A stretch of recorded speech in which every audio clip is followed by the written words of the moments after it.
All right, let's get it. Let's get it. We should be going, we should be online and live at this point. We should be out here at this point. What's up? Give people some time to get into the chat room real quick. Give people some time to do their thing. Make sure we get people up in this piece. Man, this mug just will not cooperate. Okay. We're gonna update this on the YouTube side of things. While we on the live stream, we let some people join real quick. Let me go to the live dashboard so we can update that bad boy. Oh yeah. All right. I see y'all. I see y'all coming in real quick. Let me see this real quick. Let me go ahead and add this make sure everything check out. While we do that, today we're gonna talk a little bit about subscription pricing, guys. Why it's the way of the future. While we getting started, y'all know y'all can go ahead and represent real quick. Y'all can go ahead and represent. Tell me where y'all at. Y'all thought I was gonna leave y'all hanging today? Nah, we're gonna do that to y'all, man. We're gonna do y'all like that. We're gonna do y'all like that. Let me see. I got an announcement today. I got a really good announcement today. We made some changes. Some of y'all know about it. If y'all was watching, then y'all know what's up. All right. This one say 24 watching. This one say 13 watching. How many people watching? All right, everything is updated. Thumbnail updated. Boom, we good. All right, let's go back on the other one.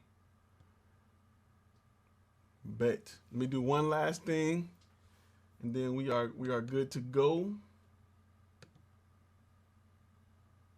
Let me add, just that way I can see my comments from Facebook. So let me go ahead and do this and make sure we Gucci.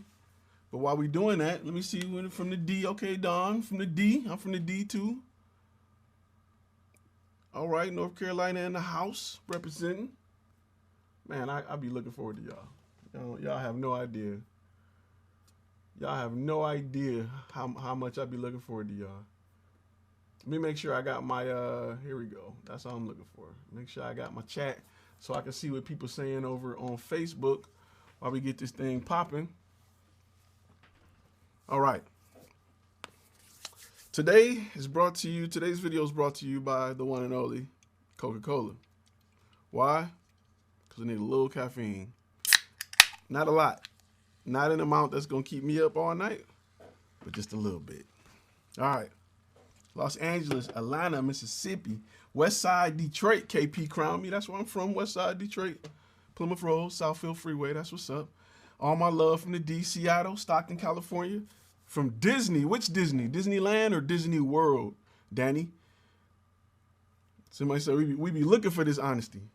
Hey, I ain't mad at you. Let's go. Let's go.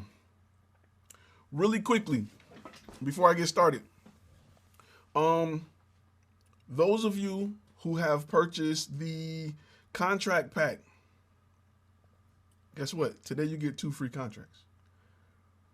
If you purchase the contract pack, today you get 2 free contracts because we just added 2 contracts, which is the subscription agreement and the non-refundable retainer. So if you purchase the contract pack, you purchased it when it was 23 or you purchased it when it was 18, you now have 25 contracts for 2 easy payments of free $99. There you go. All right. So now you got 2 more contracts. All right.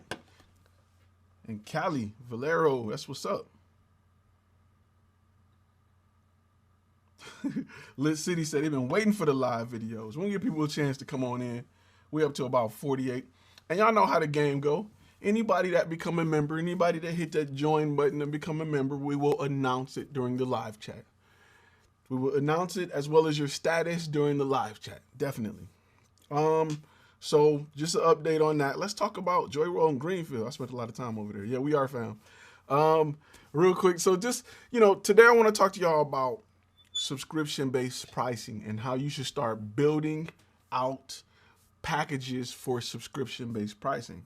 Because one thing that it was unheard of 10 years ago, it's now more affordable. And you can develop long-term clients using subscription-based pricing. So you may take a little bit of a hit up front for a huge, for a huge job. But if they have multiple jobs, you want to make sure you offer them a discount. Speaking of discounts, let me get this up here because I don't want people, because people will go to my website, they'll go to Flash Film Academy, and then they will message me while I'm doing this and be like, yo, what's that discount code? So there you go. All right.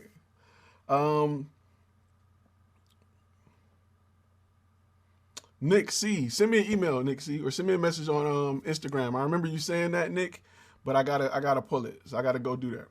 I gotta make sure, I gotta get somebody on it. So you want to kind of let's talk about subscriptions, right? And why they're important now.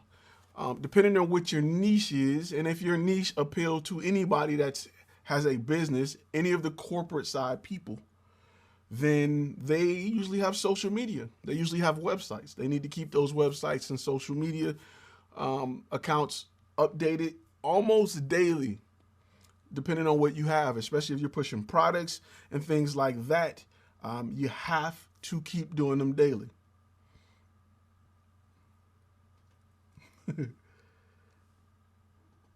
I'm just looking at some of the comments. So that's one of the things you want to definitely make sure you do. And today we're just going to talk about ways you can present those packages based off your niche and your area. For instance, I like to work with a lot of dentists. That's just my thing. Dentists need testimonials. They often need a couple per month, and the more they have to post, the better. I also work with other companies like trailer companies that talk about new products. They use their YouTube channel to attract business. They answer a lot of questions about trailers and products, and dentists who ask questions about procedures and new procedures. We try to keep information updated for their website, for their Instagram, YouTube, Facebook pages, and we try to make something that will fit on all three. We try to make something that's under 60 seconds, that has a strong call to action. But what I do pricing wise is I put together a package, which may include us showing up 1 day, 1 or 2 days per month to capture all of the footage we need to then release over the course of a month. Now, it just depends on how often your client wants to submit information. That would determine how much footage or video they're going to need. I usually deal with clients that need about 1 day shoot. So for instance, for a dental shoot, we'll have 3 testimonials scheduled, and we'll have a quick 60-second snippet from the dentist, and then we'll capture B-roll. So we'll do that in about 8 hours. We usually schedule it for like the 3rd Thursday of the month. And because it's subscription based, even during times like right now, you'll still have that business if it's possible. If not, we may push a shoot. Sometimes I let clients push a shoot to next month, and we'll have 2 shoot days and then double the content so they can flood the market.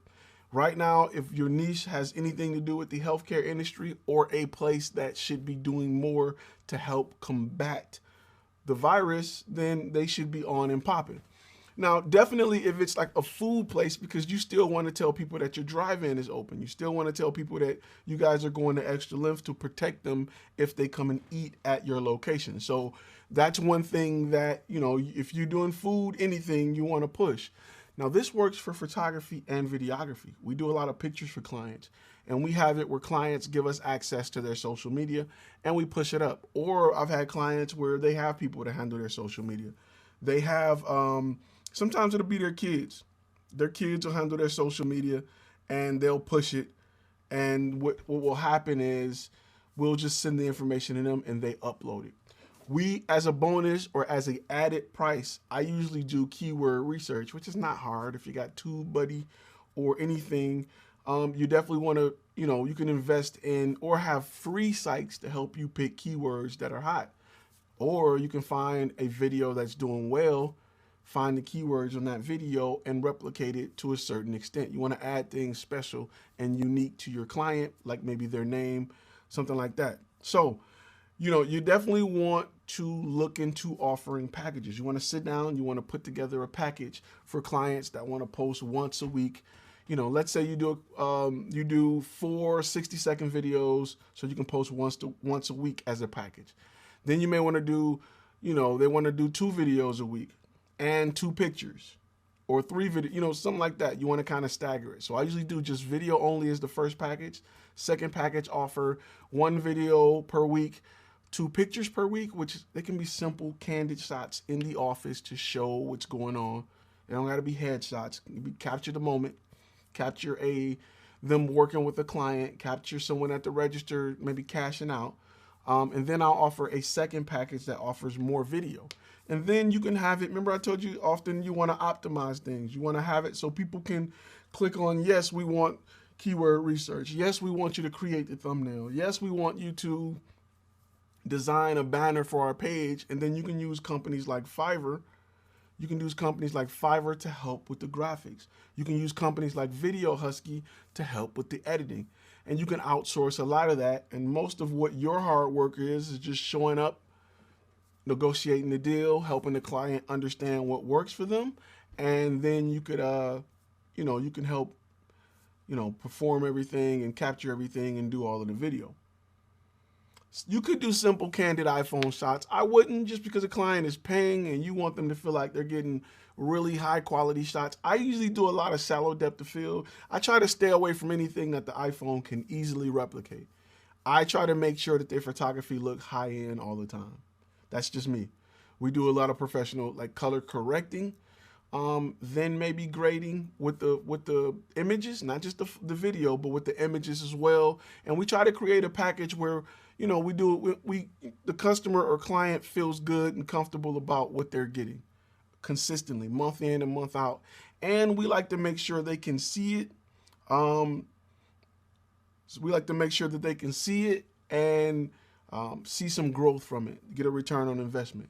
So those are just ideas of things you can sit down. And I know people talk a lot about pricing and putting pricing out.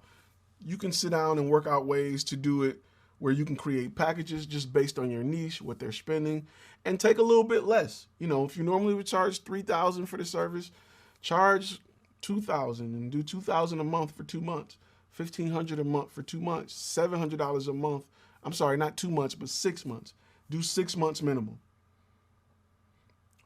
So let's go into a little bit of questions. ISF Productions say, yo, Ty, I got a job tomorrow with a corporate medical company concerning the virus. It's funny because you said something about companies needing video and how they're combating the virus. Yes. You definitely, yeah. Right now, listen, the economy is taking a slump, but you offer something that's needed all day, every day. There are companies that are doing a lot. So you need to make sure you can help them get that message out. Someone asked, what is VideoHusky? So VideoHusky is a company that I'm currently testing and working on a review with, because I'm trying to review all of the companies that I get services from. VideoHusky is a company that provides unlimited video editing for $4.99 a month. And they are doing a great job. Someone said I got a 1-minute commercial for $20K last year. Yeah. What if you went to them and say, hey, you could spend $20,000 for one 1-minute commercial, or we'll give you 6 commercials for $10,000 a month for the next 6 months. I would have took that 6-month deal. Definitely, because your cost, by the time you get to the 3rd and 4th month, you're going to have so much B-roll, your cost is going to be limited. And also, just real quick, VideoHusky offers audio editing, color correction, everything. They can even create thumbnails if you want it. If that's what you want. So, shout out to all my members, all my gold, silver, bronze members. Let me see you clap those hands in the room real quick.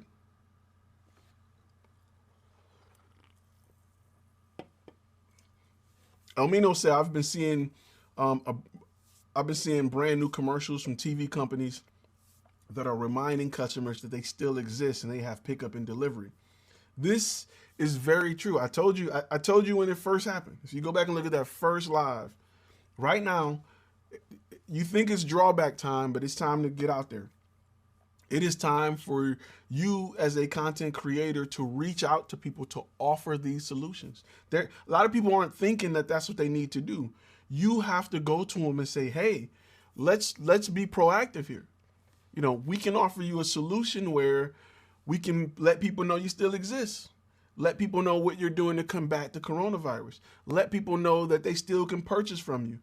That's, as a content creator, you have to do that. You can't sit back and think that they'll think of it and just call a camera guy.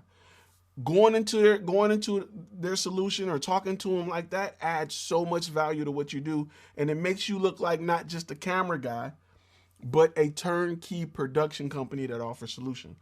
Real quick, ISF Productions is now a silver member. Welcome to the crew. Welcome to the crew. So that's something you want to offer. You know, maybe offer it as a subscription. Start it as a subscription. Hey, I don't know how long this is going to last. Let's do a 3-month contract. And subscription sometimes is great when clients can't afford you like that. Sometimes you get clients that can't afford you. It's just like a car payment. Everybody can't afford, you know, the whole car payment right now. Some people got to get monthly payments, and that's fine. Most of us do. You know what I'm saying? So you're getting that car over the term of those months. So go in there with your business and, you know, go in there with your ideas on how they can overcome this and offer it as a subscription base. Again, if you've purchased the contract pack, you can go in and download the new subscription contract.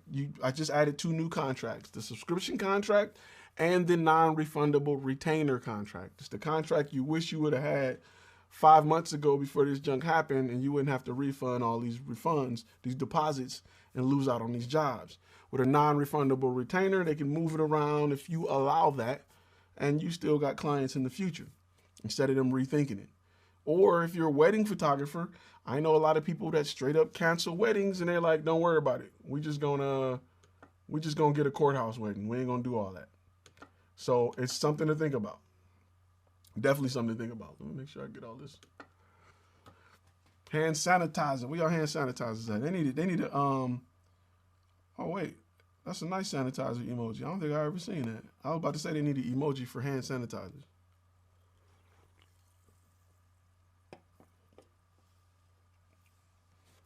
Perfect. ISF Productions say everything came in this week for his rig. Here, I got the discount for the contract pack. Hold up. Let me get you the discount for the contract pack. Because when we live, we live. When we live, you get extra love. It depends. If you are a member, you get it for a different rate. But if you're not a member, there you go. That's some love. Everybody post what cameras y'all shooting with. What type of cameras you guys are shooting with? I'm curious. I know a lot of you guys are Blackmagic. Blackmagic Media Production say he been waiting all day. Going back, just reading a few comments. What are we looking on? Okay. I got quite a few videos that's coming out. We've been working on a few videos, definitely coming out. Using the C500 Mark II on most commercials. I love the C500 Mark II. I may go grab me one of those. Let me see. What are they going, 16,000? I love the look of the C500 Mark II. I'm not going to lie to you. EOS R, that's what's up. SL2, Nike, okay.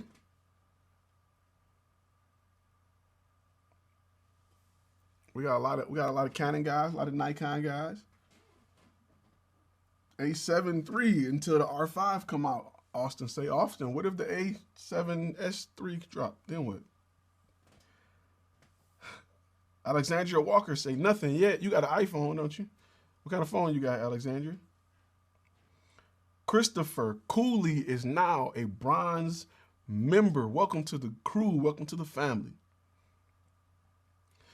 Also, real quick, all my gold members, if you go to the community tab, there is a method in which you guys can submit demo reels, portfolios, and projects so that we can do the review Q&A, which I'm waiting to get a few more because I only got a handful and I'm waiting to get a few more so that we can review them live and kind of go over ways to improve it. Pocket 4K for life, 2 guns boxing. I don't know if I can say for life, bro. They may come out with a 4K Mark II or something. Another GH5. He said he about to slang it though. Okay. So it's a good mix of stuff in here. Photo Me said the Nikon Z6 is better than everything I'm seeing y'all drop. I don't know. The SL2 get love, but Photo Me, I don't know, bro. I don't know. That C500 is mean. Whoever got the C500 is the king right now. How long would I usually keep the camera bodies before upgrading? Hey, remember, #1 rule in the game of buying gear. Some of you know this, the rest of you don't. You want to marry the lenses, date the bodies. No, we long-terming with the lenses. Long-term with the glass, kick the body out on their ass. You know what I mean? So we're going to marry the lenses and we're going to date the bodies. Bodies probably last about 3 years, maybe. It depends on business. If there's something innovative and new, I usually buy cameras for dynamic range. I don't care about resolution because if it's over HD, it's fine. My biggest concern is dynamic range and how much flexibility I have with the file. So if I can get 10-bit, 12-bit, 14-bit raw, I'll take a 12-bit raw HD shooting camera that can give me 18 stops of dynamic range in a heartbeat over a 4K 14 stops of dynamic range camera. I care about dynamic range. That's what's most important to me. So whatever can offer that, I'm ready to go. Somebody said the stimulus package not approved or got approved. Hey man, that stimulus package is a Blackmagic Pocket Cinema camera almost. I'm just saying. You can go blow that money on a bill if you want to, or you can blow it on something that may be able to make you some money. So it's something you may want to consider. I ain't gonna, you know. He said, I got a complete setup of Cine lens, of Canon Cine lens. That's the way to go. That's the way to go. I'm just looking at some, okay. Hey, my favorite lens right now for filming is the Sigma 18-35 when it comes to video. That's my favorite lens. So again, I just want to say those of you who have the contract pack, like I said, you got them 2 new contracts. That non-refundable retainer, you may want to put that in motion right now. Go download it if you got that pack. There's no charge. Go download that bad boy so you can put that boy to work immediately. Anything else you book needs to be on a non-refundable retainer. And start thinking about subscription-based pricing. You know, you want to definitely start to develop that and implement that into your business. It helps over the long term. It helps you build. It keeps money coming in the door. So you're not fishing and hunting. Because the hardest part about customers, the most expensive part is customer acquisition. It's trying to find new customers, trying to convince them to do business with you. Once you convince them to do business with you and they like what they get from you, it's easier to continue to build and grow with those clients. When it comes to camera bodies, guys, don't sleep on Sony, man. I don't know what they're doing. They've been sitting on their hands for a minute, but I feel like they're really about to put something out that's dangerous. I am interested in seeing what the new Red camera is. I think the name is Komodo. Red has a new 6K. It's the Komodo. It's the 6K Komodo that's coming out. I am very interested in seeing that. Dwayne Norfleet, thank you for the super chat. I am looking for your question. I don't see it. All right, A7 III, A7R3, 7200. Okay, I see that part. I don't see the question. Let me see if I can find the question. I'm looking for the question real quick, Dwayne. I ain't forgot about you. Stimulus package got approved. Post the question again because I can't see it, Dwayne. I don't know if I'm getting lost, but I see what you posted about the A7, A9, A7 III, but I don't see the question. So real quick while I'm looking for that, while waiting for Dwayne, let's post a few questions about subscription-based pricing. Let's post a few questions about ways of offering packages to clients. And let's see. How do you? It's difficult to determine dynamic range on a camera. Usually they list it and then they're testing it. For instance, if you ever shot with an Ursa, you'll see that if you've been shooting with a Blackmagic pocket camera and you switch to an Ursa, you'll see a big difference in dynamic range. Ah, you see, I answered the question. Okay. You'll see a big difference in dynamic range. You'll see more colors in the lower end, just more shades of color. And it's kind of the difference when you go from 8-bit to 12-bit a little bit, or 8-bit to 10-bit. You'll see a big difference in color and dynamic range as far as what it's able to capture. I remember when I first got the Blackmagic Pocket Cinema Camera 4K, one of the biggest things I learned or noticed instantly was its ability to capture dark areas well. It was able to capture dark areas in a way that I was not used to. I'm just used to it just showing like just black in the shadows. But to show all of the tones of darkness within the dark areas, it made you start to experiment with darkness with lighting instead of just trying to illuminate everything. Anything off the top of my head on how to do subscription pictures, Bodor? I mean, you can do overall, like Bodor is a little difficult because it's not a business. When you go after people, it's a little difficult to make them do subscription unless they do a year. Let's say you come up with a year package. We're gonna do spring, something for the spring, something for the summer, the fall, and the winter. And each quarter, we're gonna do something that matches the color of that time. And you can say, hey, instead of charging you $100 for 4 sessions, I'm gonna charge you $75 for 4 sessions. You buy 3 and get the 4th one free, as long as you agree to do, as long as you agree to the subscription, the contract, the 1-year contract. So that's how you can do it with people. It's a little difficult with people. Anytime you're dealing with, I want to say a company or someone that has a social media presence, they need a lot of content. Would I bundle content creation with website maintenance or social media maintenance? I often bundle content creation with social media management. So a lot of times we manage our clients' YouTube channels and Instagram pages and Facebook pages sometimes. And we just create a business account and then they can give us access. Like, so a lot of my clients, I have access. I don't have their passwords, none of that, but they can make me an author on their page or channel. Definitely. Don't get caught up in the APS-C versus full frame. I'm not gonna say it's hype. I used to have like APS-C lenses, and I thought as soon as I get a full frame, I'm gonna kill it. It's not what you think.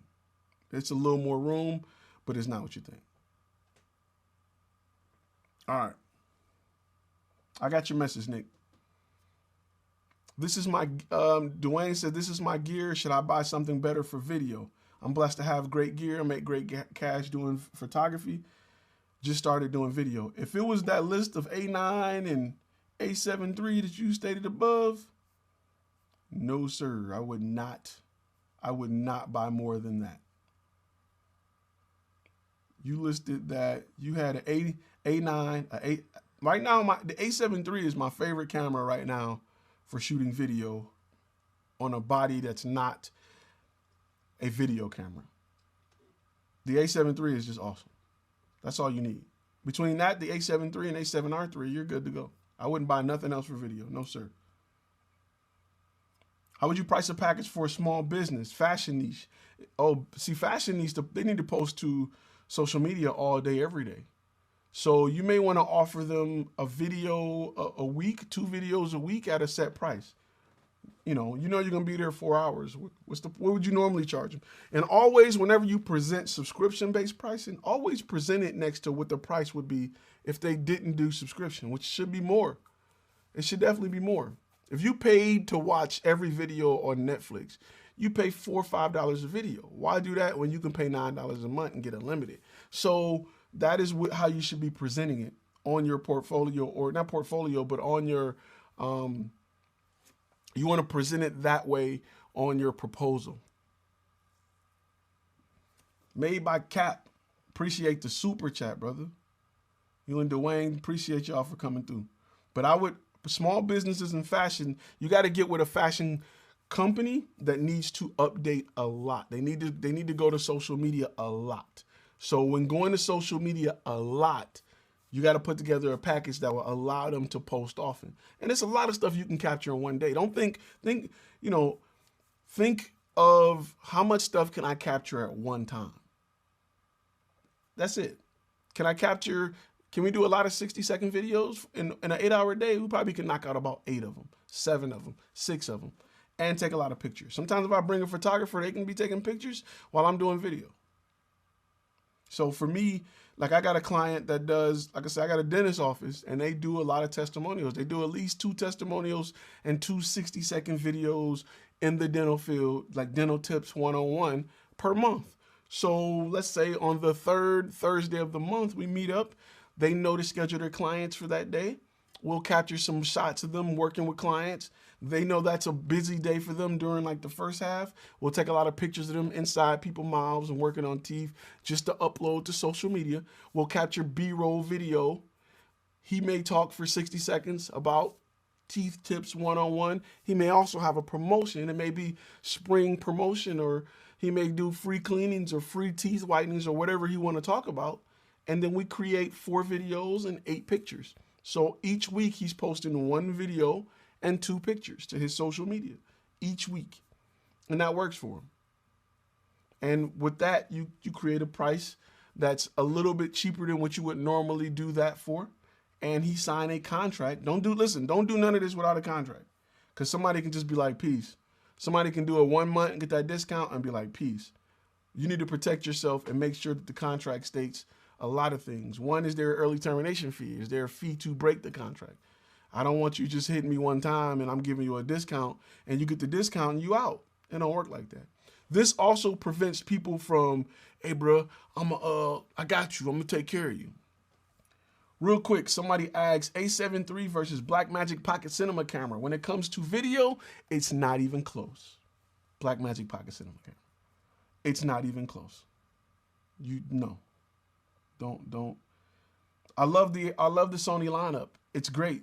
It's a baked in MP4, 8-bit camera compared to 10-bit, 12-bit RAW? It's not even close. It's crazy because a lot of people say that the Sony's that's 14 stops to dynamic range, it don't even come close to the Black. When you shoot with a Blackmagic Pocket Cinema camera, you're gonna look at your Sony differently. It's kind of like when you get in a good relationship, you look at that bad relationship like, what was I doing? Why was I in that? Why was I dealing with that headache? That's how you're gonna look at it. 10-bit, that's cool. ISF, how would I price it? So it depends. If my normal, and it differs from every place. Let's say my normal price for a day rate, my normal day rate for me, another guy on video, and a photographer, so 3 people. Let's say my normal day rate in that situation is $3,000, right? So $3,000, and we're doing 8 videos. Editing is probably another $3,000. So $6,000 per month is what they would usually pay. And that's not even including the photography. So let's say $7,000 a month is what they would usually pay for something like that. What I would do is I would sign a 6-month agreement, sometimes maybe for half that. Maybe give me $3,500 and let's go for 7 months. I wouldn't do half, I'm not gonna lie to you. I'd probably do about $5,000. You pay $5,000, you get $2,000 off per month. So during 6 months, that's a $12,000 savings for you. And with dentists, they don't care because one guy will come in and spend his insurance companies, charge $2,000. So if I can bring them 10 extra people that's following their social media or for marketing, it pays for itself. So right now is a time where if they're still open and we're shooting videos about how they're cleaning everything and they're still fighting the coronavirus and doing all this stuff, that they still are accepting clients and, hey, this is the safest place you can be. We're super healthy. We got masks on. Everything's sterilized. Perfect. Definitely. Yeah. That's what you definitely want to do. I see some people on Facebook, but they're quiet. No questions on the Facebook. And then you can push them into Google ads. You can push them into using those videos for YouTube ads. Henry says, good to see you online. Is Google ads worth it in your opinion? Google ads is the best. Where people fail on Google ads is not taking the time to understand how they work. There's not a greater place for your business to be than Google ads. And that depends on your niche, right? So these questions, I'm answering them depending on your niche. If you are a wedding photographer, there's other places you can be that are as good because you can target people on Facebook. You know what I'm saying? If you're doing senior photos, Google may not be the best. Snapchat may work with you because of the age demographic. I rather reach, the person that needs the photos so they can take it back to whoever's paying than to reach the person that's paying. Think about it. As a teenager, if your mama picked out a shirt, you didn't like it. It didn't matter if it was your style or not. It didn't matter if it was a shirt you had. If she picked out that same shirt in a different color, you're like, ugh. But if your boy picked it out, you're like, that's dope. So it works like that with younger people. And if they're on Snapchat and you're doing senior portraits, it's a great place to reach them because their average age is 15 to 35 on Snapchat. So it depends on your niche. If your niche is to reach businesses, if you're doing any type of corporate work, Google is probably the best place you can be. Let's say I'm doing something where my target audience is 55 and older, right? I may still go to Yellow Pages. I may still go to Yelp. I may go places that 55 and older look. If I'm doing high-end, big houses, like real estate for big houses, a lot of times those guys are older when they have, their life together and they got their money together and they're doing that. So I may do different ways of getting them. I may go after like golf country clubs and try to get in, because country clubs have flyers they send out. They have events. I get on the back of a country club flyer. That's a great way to network.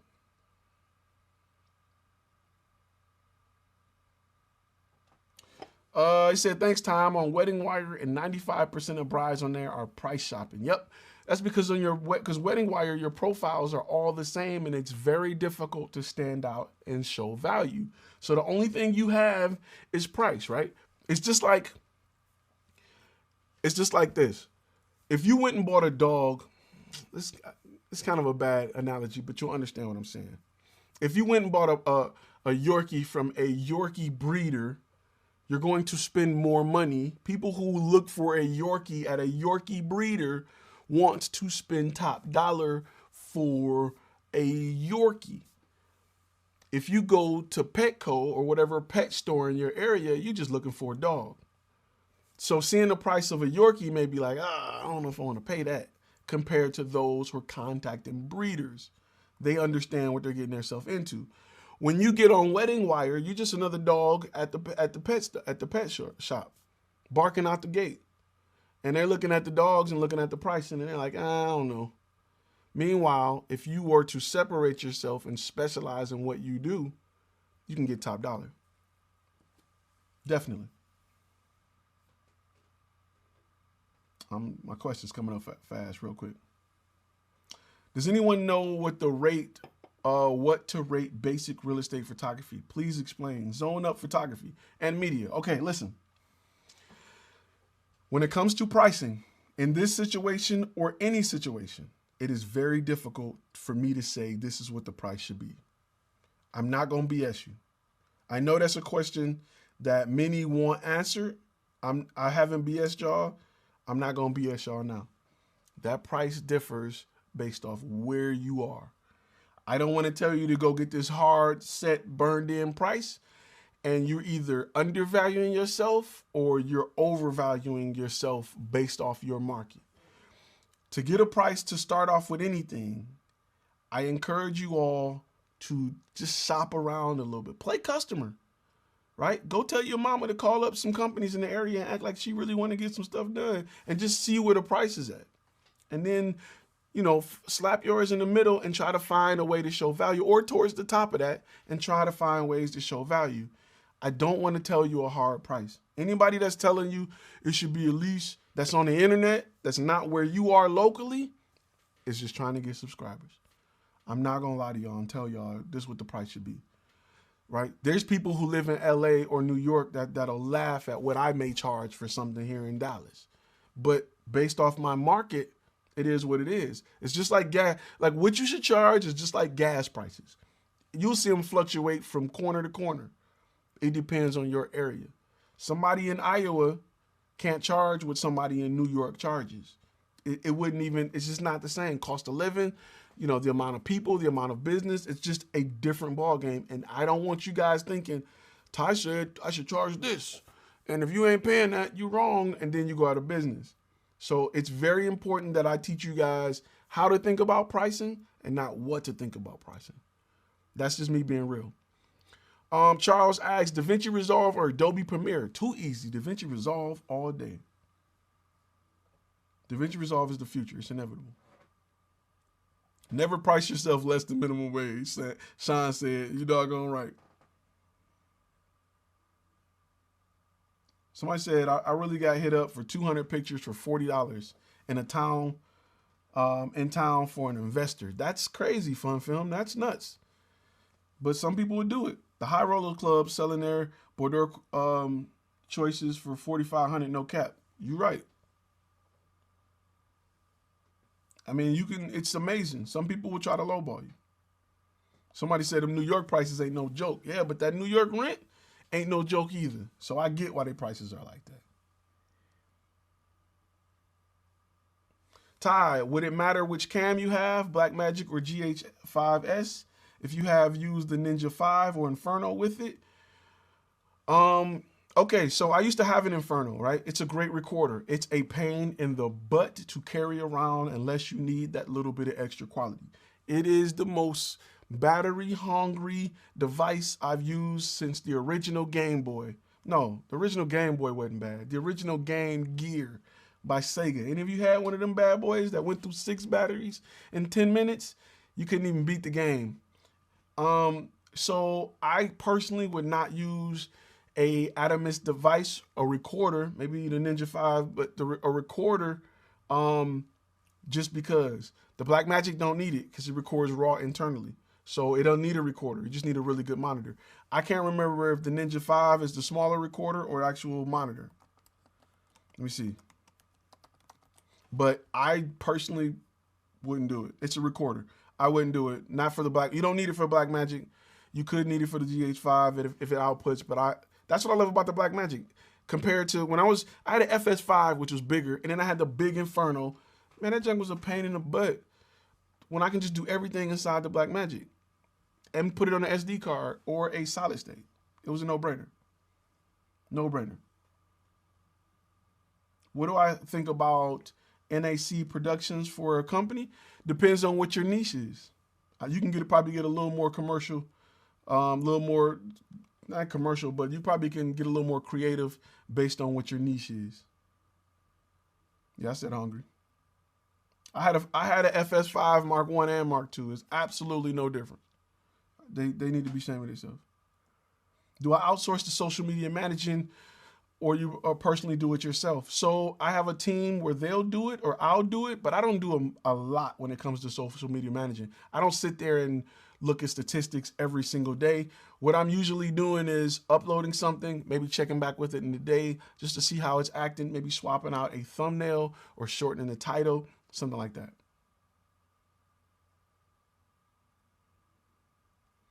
Christopher Cooley, I see you, bro. You said the trip was canceled.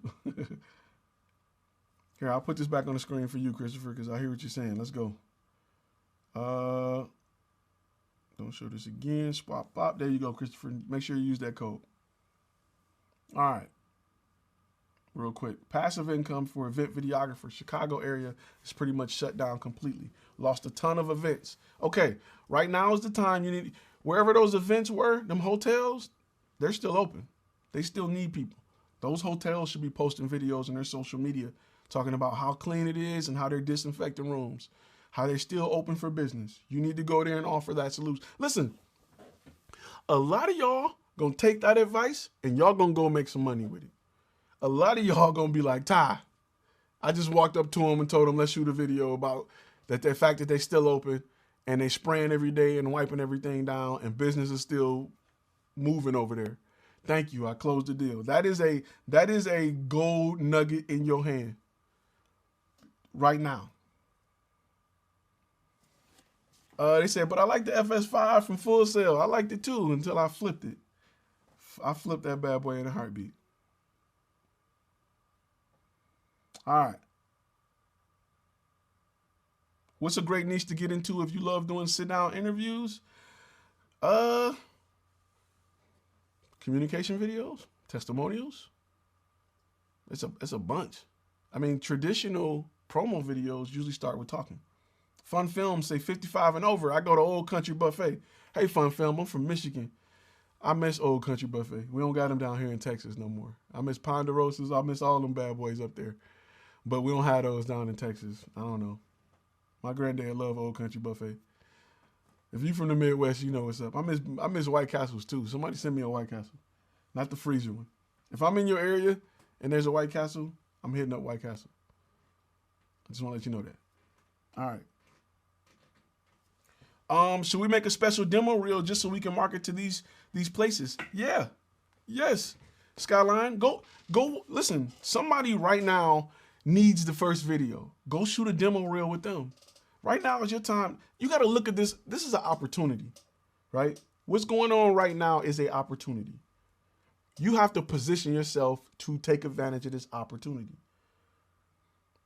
You know, you can go somewhere and say, hey, what are you guys doing to combat the coronavirus?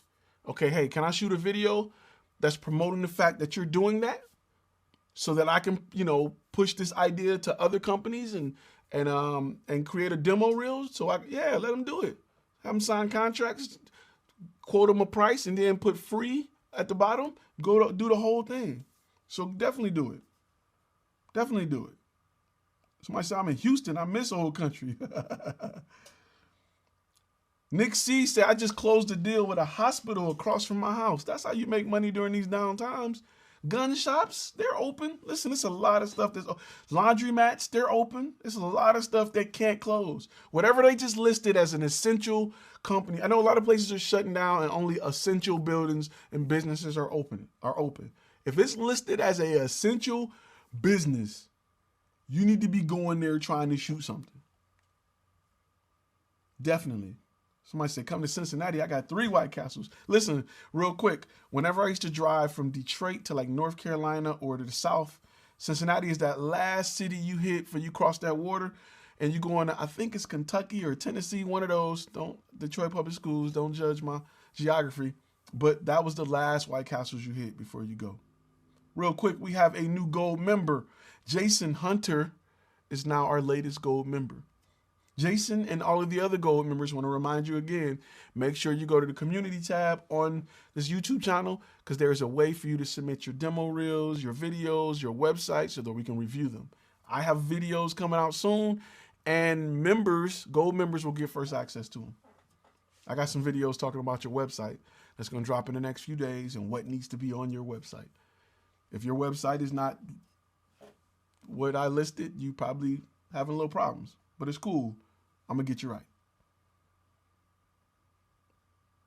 So I grew up in St. Louis. Every time I go back, White Castles is a must. Ty has about 6 hours of questions. Maybe we should slow down a bit. Nope, Fun Film, bring it. Real quick, as soon as I look at that, questions pop up and boom. What is better than Wedding Wire for advertisers? A dope website and a Facebook marketing plan.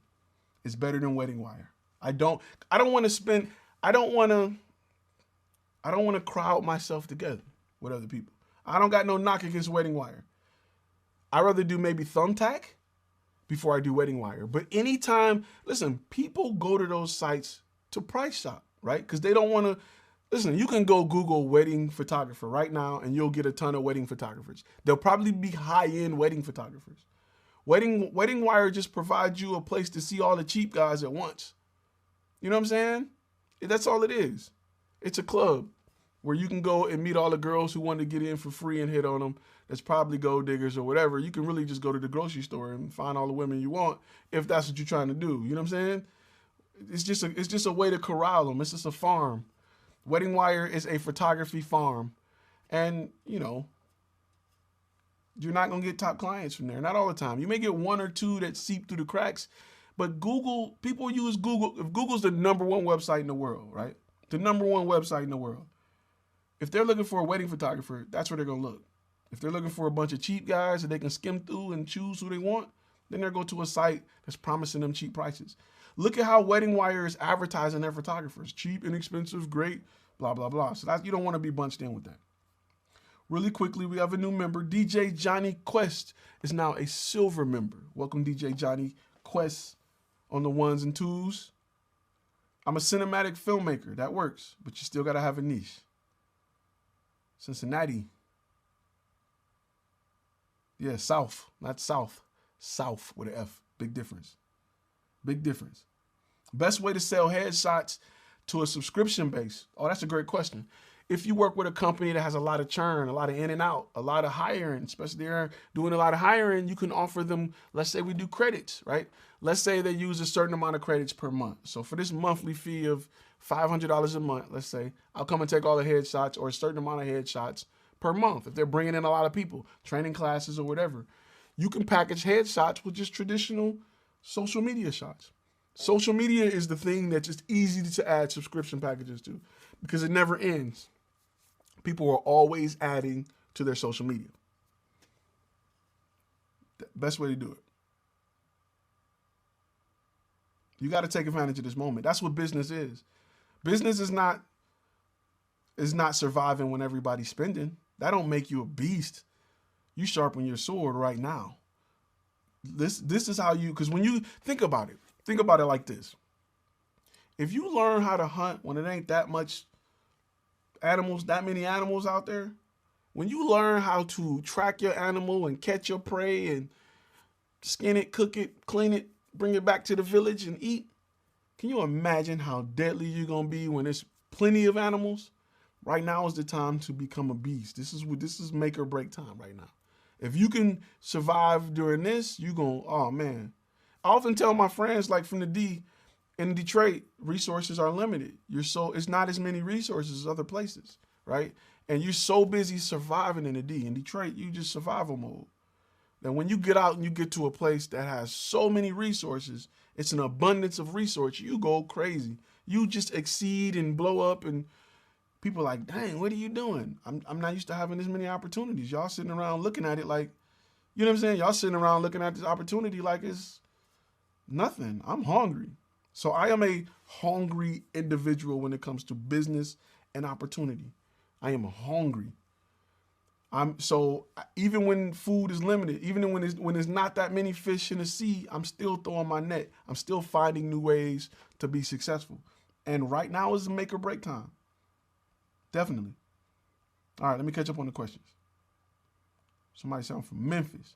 We South with an F, represent. My specialty is wedding videographer. That's cool. Make sure your demo reel is solid. Solid.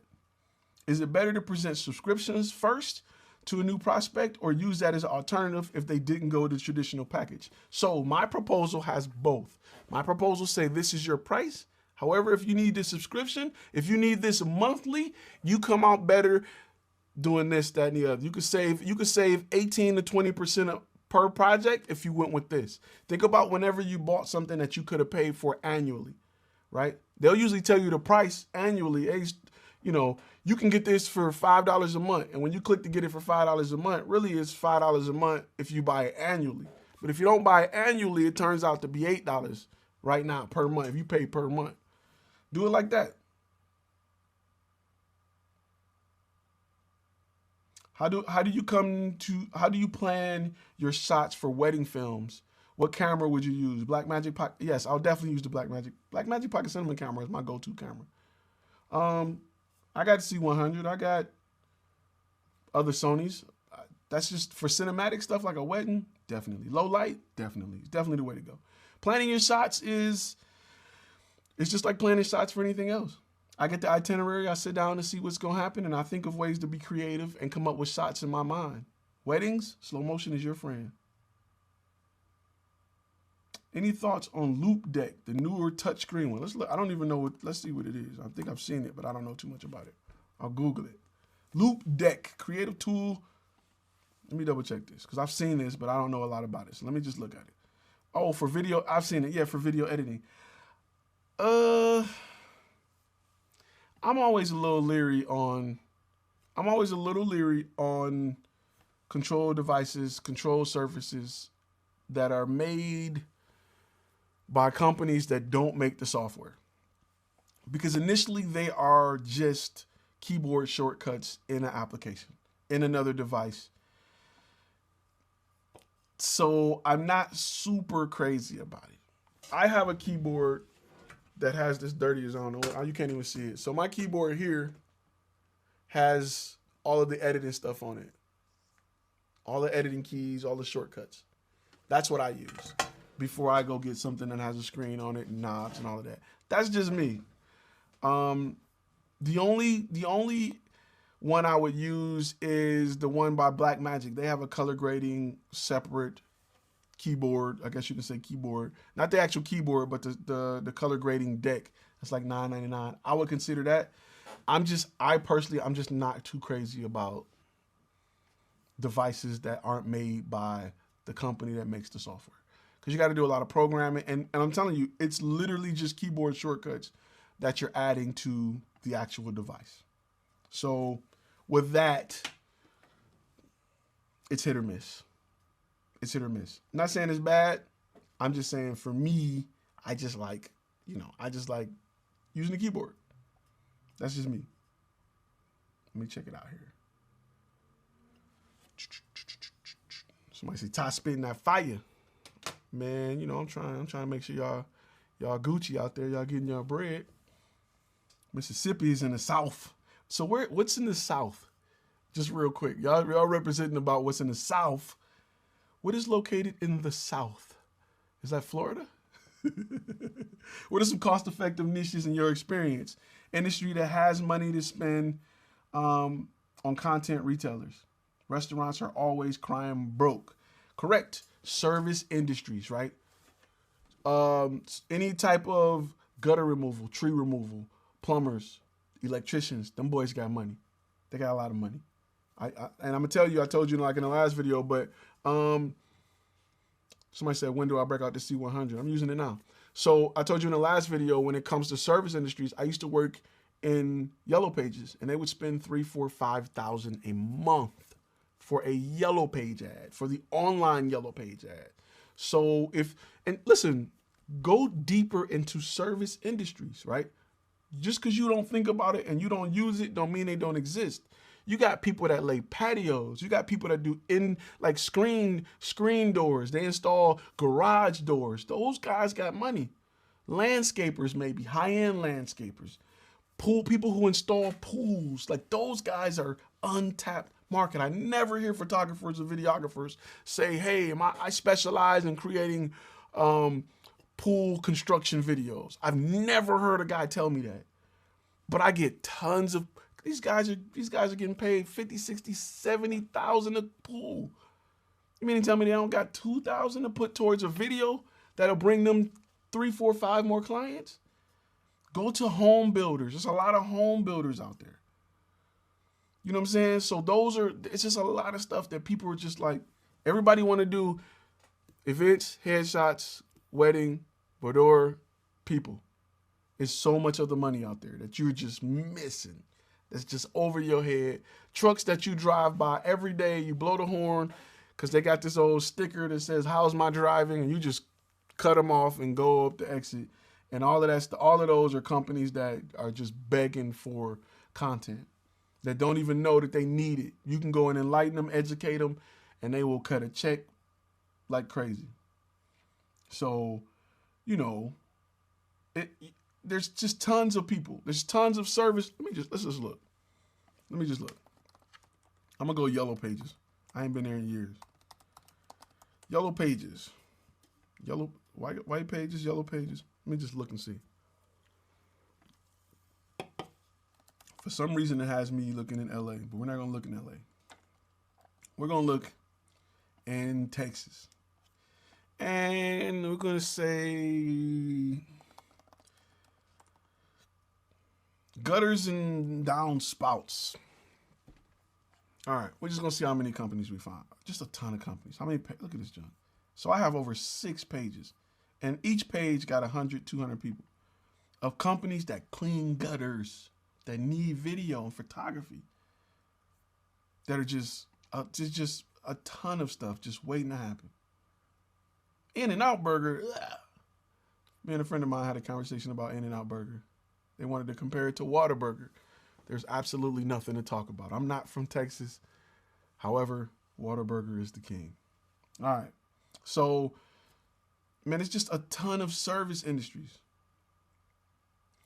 How would I position a photography service to a plumber or electrician?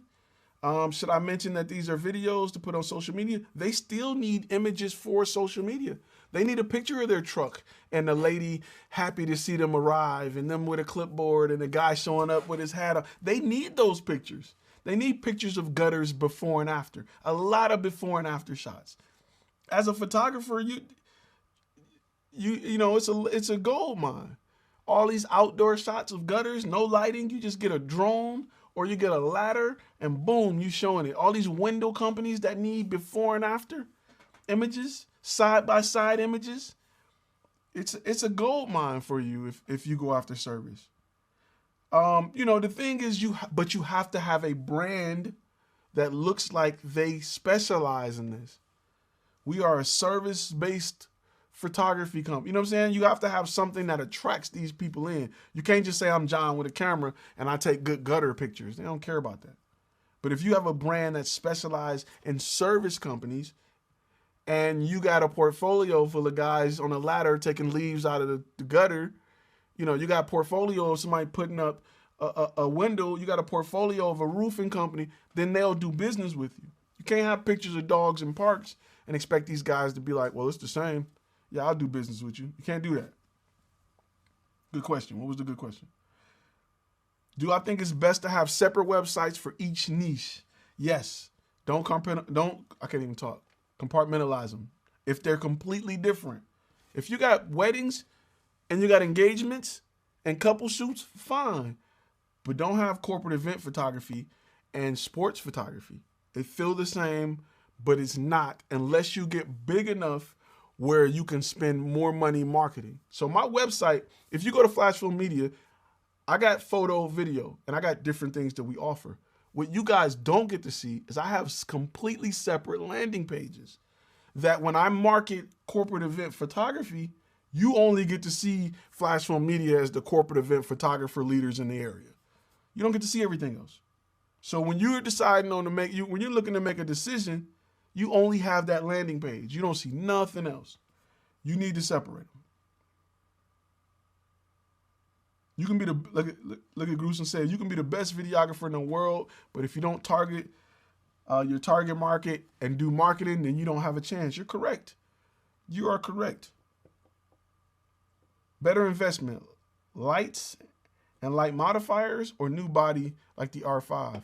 Stenny, depends what you're shooting with, but 8 times out of 10, I'm gonna say lights and light modifiers.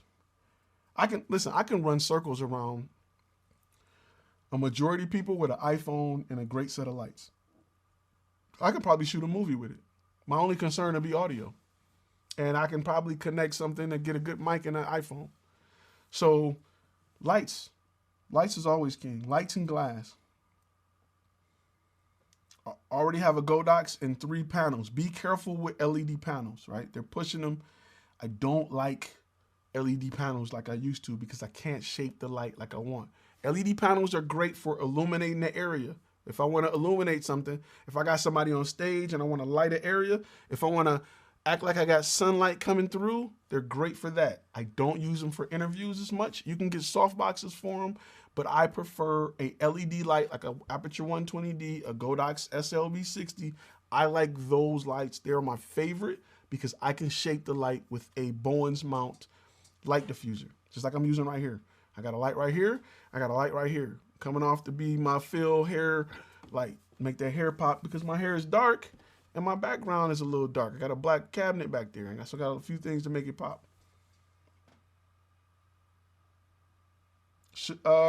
I continue to be surprised that people in my niche don't value video production, won't want it for free. Then you have to do a better job at educating them. Your site should be educating them. If they come to your site, your portfolio needs to talk about why this is important. They need to talk about who you are. You got to do a better job at educating people. There's a lot of people on a boat with a fishing rod right now that don't understand why they should be using a net. They have no idea. They're catching one fish at a time. One fish at a time. They laughing at the guy over there throwing. They're like, this guy is dumb. What is he doing? And he pull out all them fish, and they're like, wait a minute. So you got to educate them. Do I think Yelp Biz is an effective marketing tool?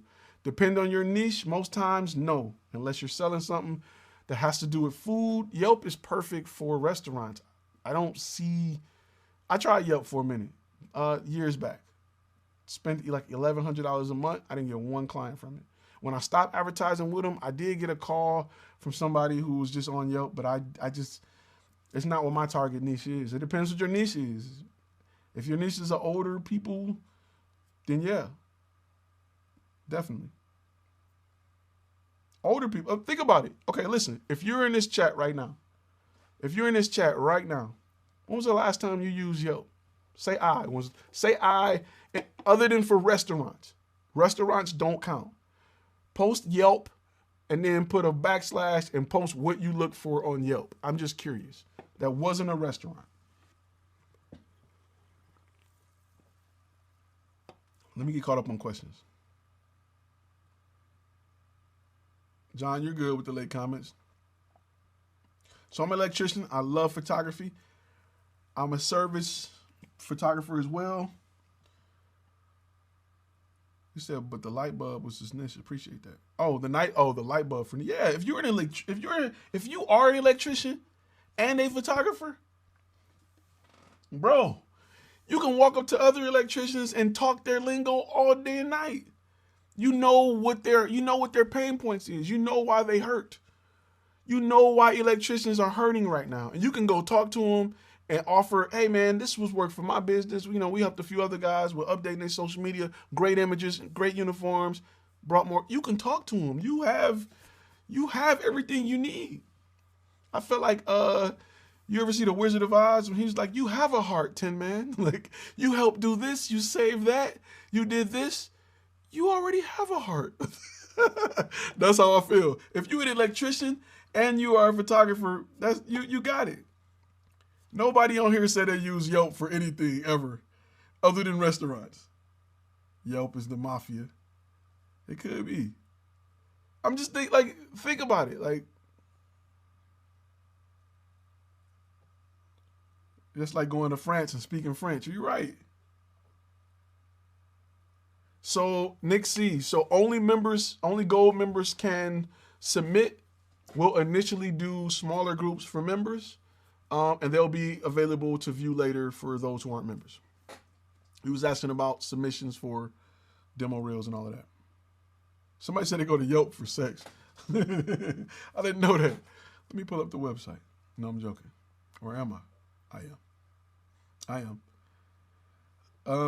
You got to think about, you know what I'm saying? Like, Yelp is, and they're going to charge you a lot of money. They're going to convince you that it's the way to go. We had 22 people looking for videographers on Yelp. I'm like, so?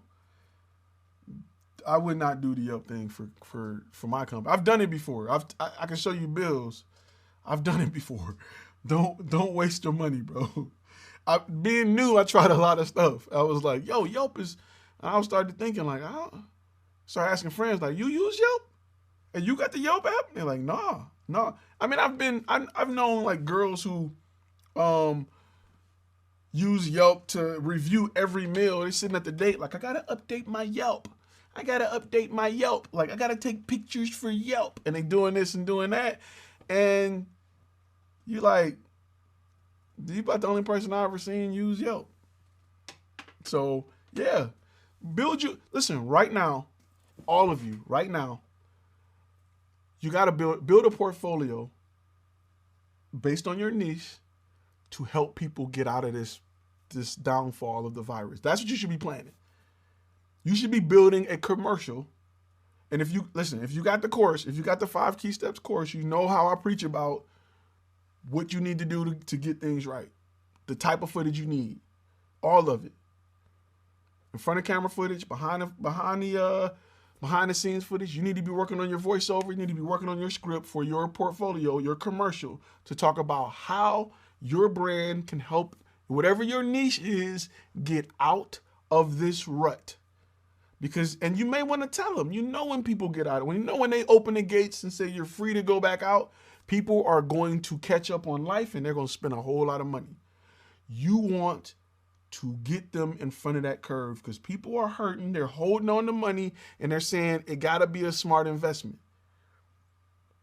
You need to create that commercial for yourself. You got it. It's a gold mine right now. Photography and videography. Best camera with the best set of lenses to start, Mark. That depends on whatever your niche is. Somebody say stop dating those Yelp girls. Hey, they're cute. It depends what your niche is. I don't know if you're shooting real estate. I don't know. It's a whole different set of lenses for real estate than for headshots or food. It depends what your niche is. That's like saying what's the best knife for a chef. Is he a vegan chef? Is he cooking fish? Is he making sushi? Is he chopping ribs? I have no idea. I can't answer that for you. What is Yelp all about? Yelp is just an app.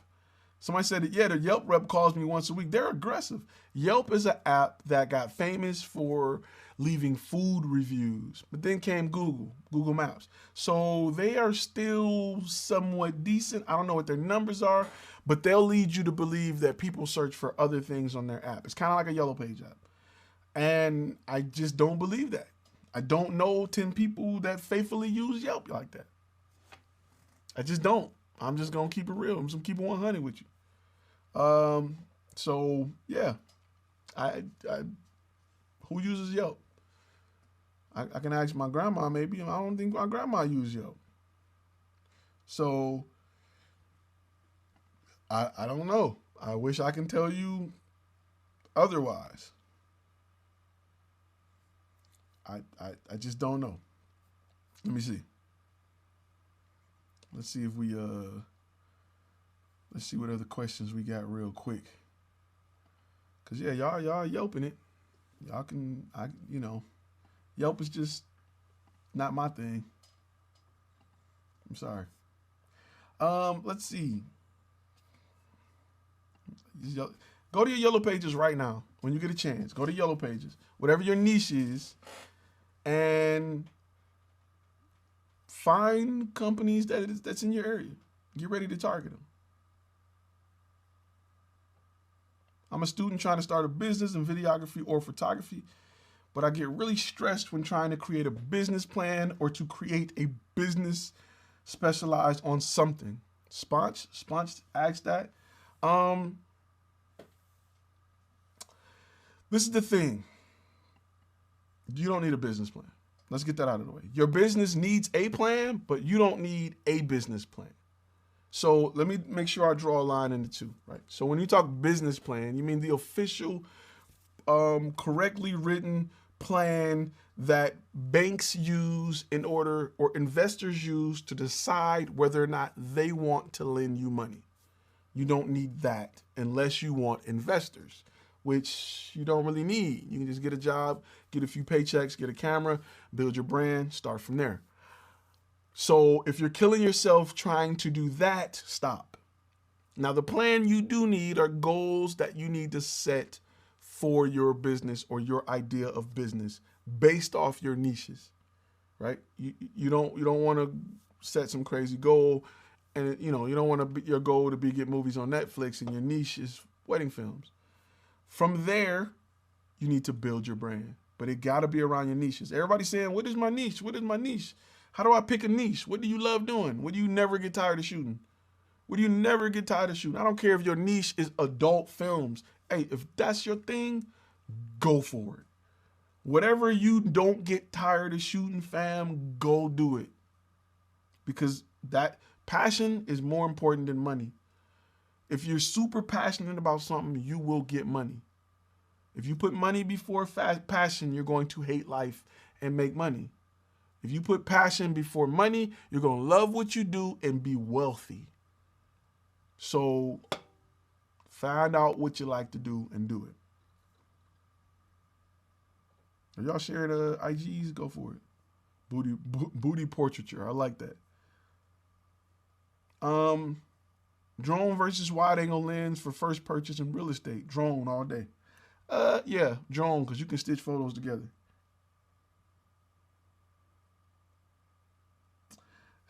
He says, I have a difficult niche since I am what Ty calls a booty photographer, but I ain't giving up. Remember, people ain't got a lot of money, but companies got a lot of money. People don't got a lot of money. And if it's some cute girl that want to stand there in the water, I guarantee you she don't got a lot of money. I'm just being real with you. I'm not saying that some don't. I'm just saying she's not going to spend it, or it's really difficult to convince her to spend it because she has an inbox full of photographers. Full of them.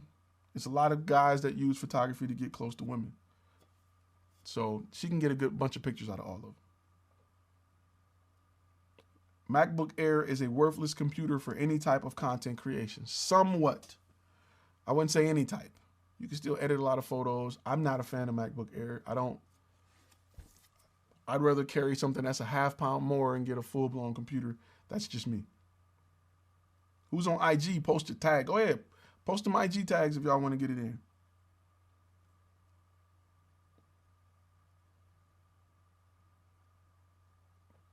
He said, I agree, but I don't see people run into them after this dies down. The season for shooting is here. Yeah. To learn Google, he said, what's the best place to learn Google Ads? Right now, lynda.com or LinkedIn Learning is your best way. In my opinion. There's a lot of stuff out here, but that's your best bet. If I had to choose between the Sony A7 III and the Fuji X-T4 for photos, which would you pick? We used to use the 5D Mark II. Now we're having focusing issues. Yep. Our focus is family, headshots, NGO, internal photos, internal projects. I still like the Sony. I like the Sony because I like the mount. I like the glass that Sony has. I say go Sony.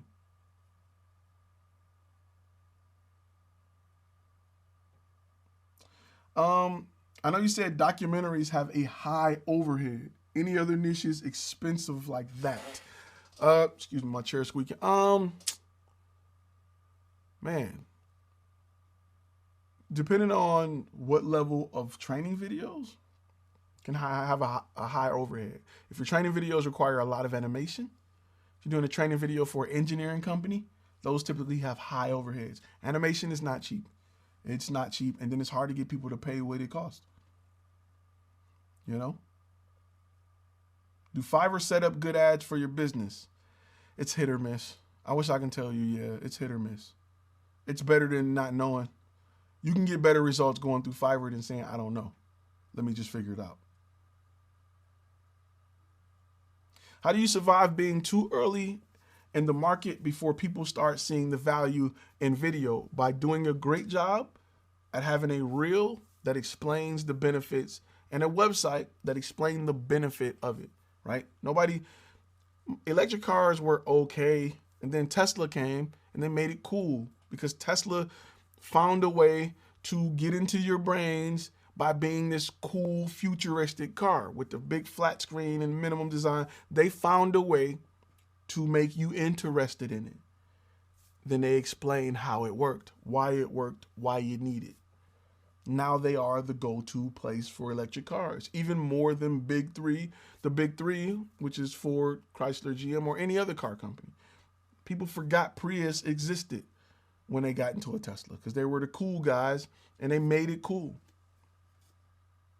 I use a PC for home. I built it myself for work as a video editor. At a music studio uses Mac, so I would like a MacBook for portability and ease of use at work. Is this a good idea? I am a Apple guy when it comes to the computer side of things. I just love it. It works for me. What's a good computer? Anything that's less than 3 years old, Apple-wise. PC-wise, I can't answer that question, honestly. I stopped using PC a while back. Fiverr for logos. it's difficult. It's hit or miss because there's no telling who you're working with. As long as the guy you're going to Fiverr with has an understanding of the psychological side of logo creation. What are the main benefits between the free version of DaVinci Resolve and the studio version? Okay, I don't think if you're asking for the main benefits of the paid version over the free version, I can tell you off rip, it's two main things that are just a game changer. One is stabilization. They got the best stabilization in the game. Image stabilization is the best. It's not even close. That wobbly, watery crap that Final Cut Pro has put out for years is trash money. Two, denoising is probably the best in the game. And I've used Neat and I've used all those other companies. Their denoising is the truth. Three, they give you a lot of audio plugins that you would pay for otherwise. Not that they mix Fairlight. Four, it comes with Fusion, which is, I mean, that's still in the boat. That's still in the free version. So I guess you wouldn't list that as a benefit. But the audio plugins that you get in the studio version, denoising and stabilization alone, and I'm sure there's a list of other things, alone to me make it worth it. And that's just me being real. Like I bought an old production 4K camera, and it came with the thumb drive, and I almost went out and bought another one because I wanted it on my laptop and I wanted it on my regular computer at the same time. So I almost bought another one, but I knew I was getting a Blackmagic Pocket Cinema camera. Real quick, I want to make sure I let those who got the contract pack know, because I just got a message. Somebody messaged me on what's the name. If you got a contract pack and you already bought it, you get 2 extra contracts today that release today, which is the service subscription agreement and the non-refundable retainer. Both of them are free if you got the contract pack. Because I get about 2 messages like, yo, I bought it's free if you got the contract pack. Just go download it. Log in to flashfilmacademy.com and download it. Go for it. Shooting portraits of a woman that is shooting portraits of women is super played out. A lot of guys are doing it for free. They just care about pretty face and blurry backgrounds. Is so lame in my opinion. This is the thing with beauty photography, right? Because a lot of people cheat themselves simply by the love and attention your picture get, right?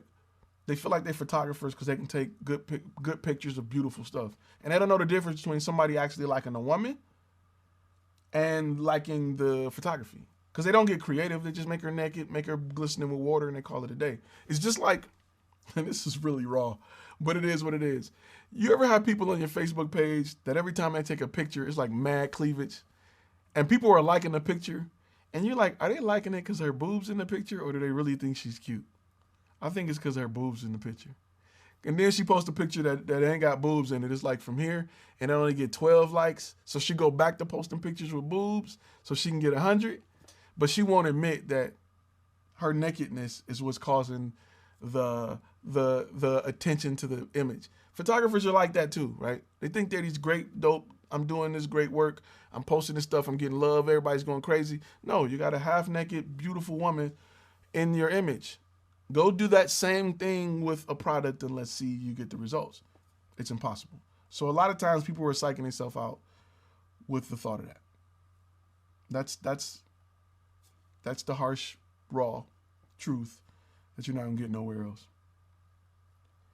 What should a good logo look like? A good logo should represent a color palette that supports your niches. It should be something that lends to your 3 niches, right? So if you're getting dog photography, your logo may be something with a dog in it. It may be something, have a dog collar or something like that. It should lend to your niche. The more you can do to be based around your 3 niches, the more valuable you're gonna look, the more expensive you can be, and the more money you're going to make, period.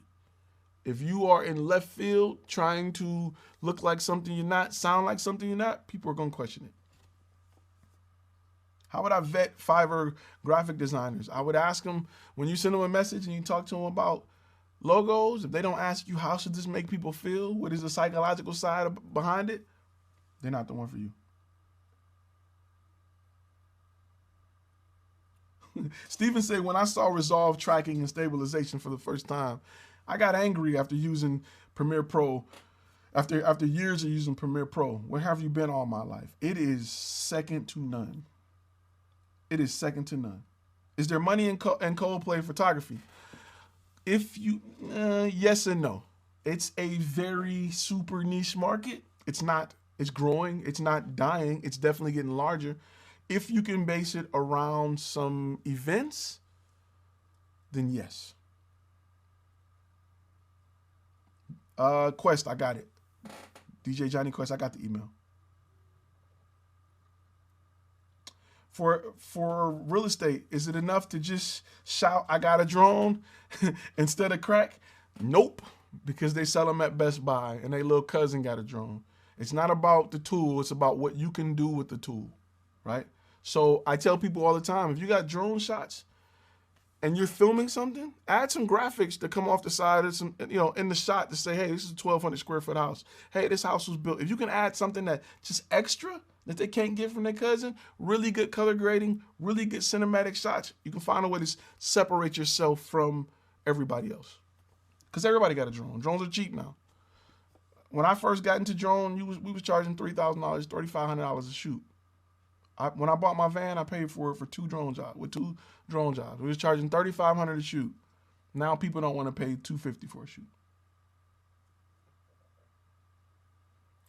Let me ask you, Ty, would you have these people sign multiple contracts or just one? I would have them sign one. I put everything I need on one contract, just like when you go download an application and you got to scroll through 6 pages before you hit I agree.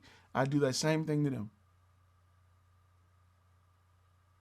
Am I saying that there is a better version of stabilization in the paid studio? I love the stabilization in the free version. Yeah, the paid studio is way better. It's better. Can I have food and beverage commercials in one website? Beverage meaning alcohol and drinks. Nick C. asks, definitely. Definitely. Because restaurants are usually going to have alcohol, are usually going to have food as well. Definitely.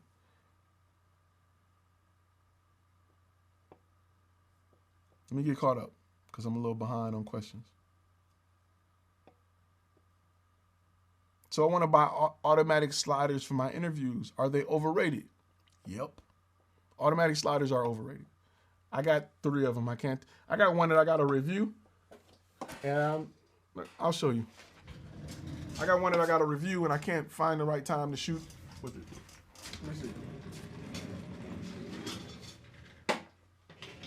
Please stand by.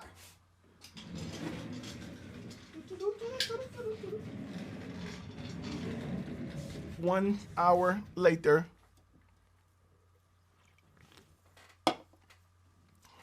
This is a slider. All right? This is a slider. So, let me cut that on. It, battery's probably dead. I don't know. It's a slider. You place it here in your tripod, and you can hit the buttons down here or use the app. Let's see if we can get this thing going. Oh.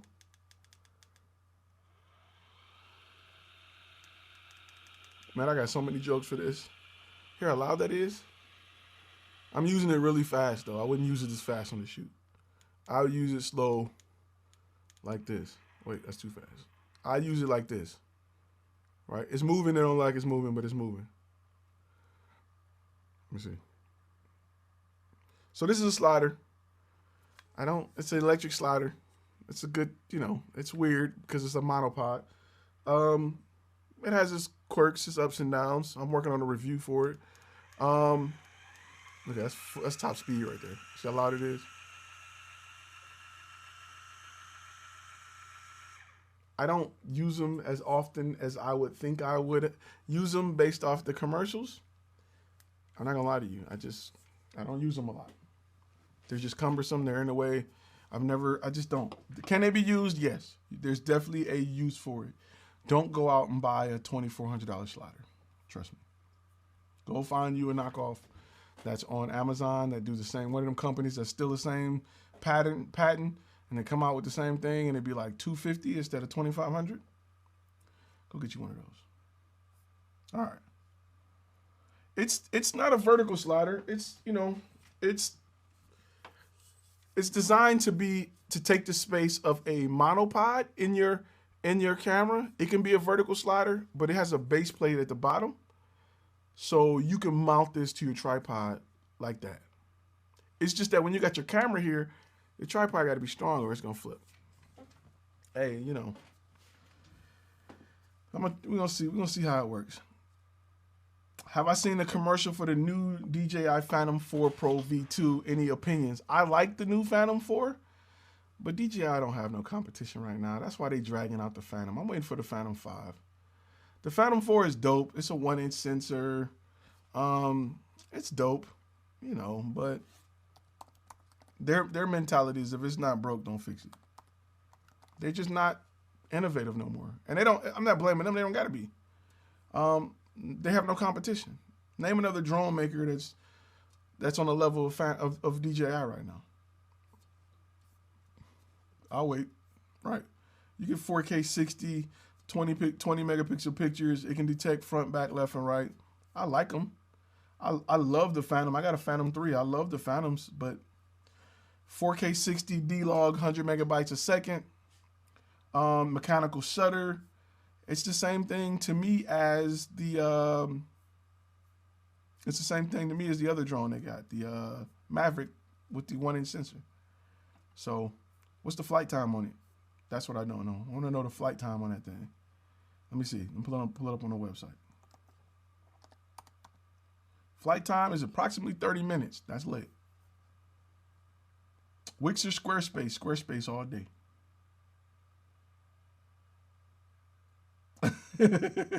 He said if you're in the adult industry, you can use those sliders or something attached to it. Dual use. You are absolutely correct. It's a monopod slider. It's different. I like innovation. It's just trying to find just a good use for it, where it makes sense. Sometimes you don't have good uses for great ideas. You know, I really want to get into drone photography. I could really put more of my creativity in it. Just find ways to be creative. First person view has brought the price back up. That's what Flying Ryan say. I agree. First person view is spectacular. But you want to just eat while you can. Eat while you can, because they're gonna come out with an app. You know, DJI is gonna come out with a drone that flies itself with first person view, and they're gonna sit back and go and do all the work. Facebook is dead right now. No talking at all. People on Facebook are quiet. It's all good. Let me put this back up because I got 2 messages already. People message me about the discount code, and then nobody uses the discount code. People message me about the discount code, then nobody uses the discount code. It's all good, though. All right. People be like, yo, what a discount code at? Like, put it back on the screen. I got you. And then I never hear from them. Let's see. Someone said, I hate the wedding industry. 24. Okay, maybe I missed the original question. Would you shoot weddings at 60 or 24? Okay. Some of you say 24. I actually like to shoot them at 60 because slow motion at a wedding is your best friend. I slow-mo everything. I slow-mo the slow-mo. So to have it at 60 and have the ability to go down to 24 or less, to me, is the way to go.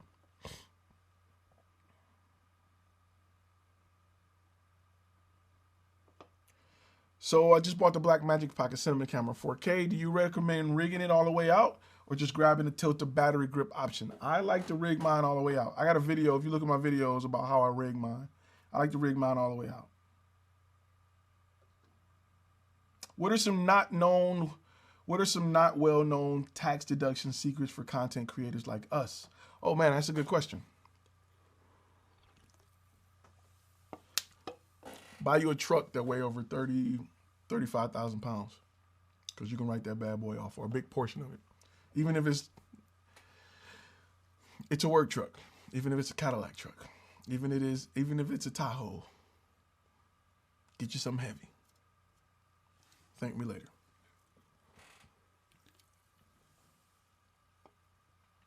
Somebody said, I'd be broke. You got to get out there and get it. What about 30 frames? You talking about 30 frames for weddings? Nah, 60. 60 or 24. I'm not doing that in the middle. That's just my opinion. I slow-mo to slow-mo. Drone recommendations, you can't go wrong with anything DJI. I'm saying shoot at 60 frames a second to deliver in 24. Shoot at 60 frames a second to give you the ability to slow it down if needed. Definitely. DJ Johnny Quest, also check ring lights. Those are awesome for headshots. I'm not crazy about ring lights for headshots. I like ring lights for certain products, but I feel like ring shots for headshots they're getting overused, in my opinion. I can do more dramatic lighting with soft boxes or beauty dishes. Ring lights is it's kind of just every makeup tutorial YouTuber is on here with a ring light. Every girl at home trying to take 50,000 pictures for Snapchat, they're using ring lights and filters. And it's just I'm gonna tell you, all right, listen, I'm about to give you a tip. I'm about to give you a tip right now for headshots. Listen, come close to your phone. Go and get you a eyeliner from Westcott. Go and get you a eyeliner from Westcott, right? What the eyeliner is, it's like a reflective little catch dish that's designed to bounce. When you light from above, it bounces light and fill all of the shadows in here on up. The eyeliner is a beast. Even when I shoot interviews, I use the eyeliner because it make people look so good. And it's something that I don't hear nobody talking about. Nobody ever talks about the eyeliner. And I've been using it for years. And people be like, I don't understand how your pictures look so good. The eyeliner by Westcott. Google it. They're a little pricey. They make some knockoffs, but I have an eyeliner that you can pop up and set up. It got a white side. It got a reflective side. It has a gold side.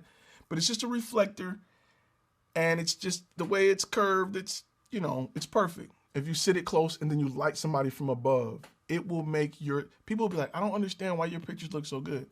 I'm gonna tell you, the eyeliner, when I deliver pictures with the eyeliner, the story that I always get is, we had a guy come in before and he took our pictures and our pictures didn't look as good. That's what I would always get. We had a guy come in before, a guy came in and he took our pictures last time and I don't know what it was, his camera. So I like the eyeliner with the silver reflector. I also use it with the white reflector. Those are the two I use. But can you use a reflector as an eyeliner? No. The way it's shaped in a way, it's bent in a way to kind of like cup your face a little bit, and it's perfect. The eyeliner is one of the most slept on headshot pieces of gear that you will ever come across, and nobody's talking about it.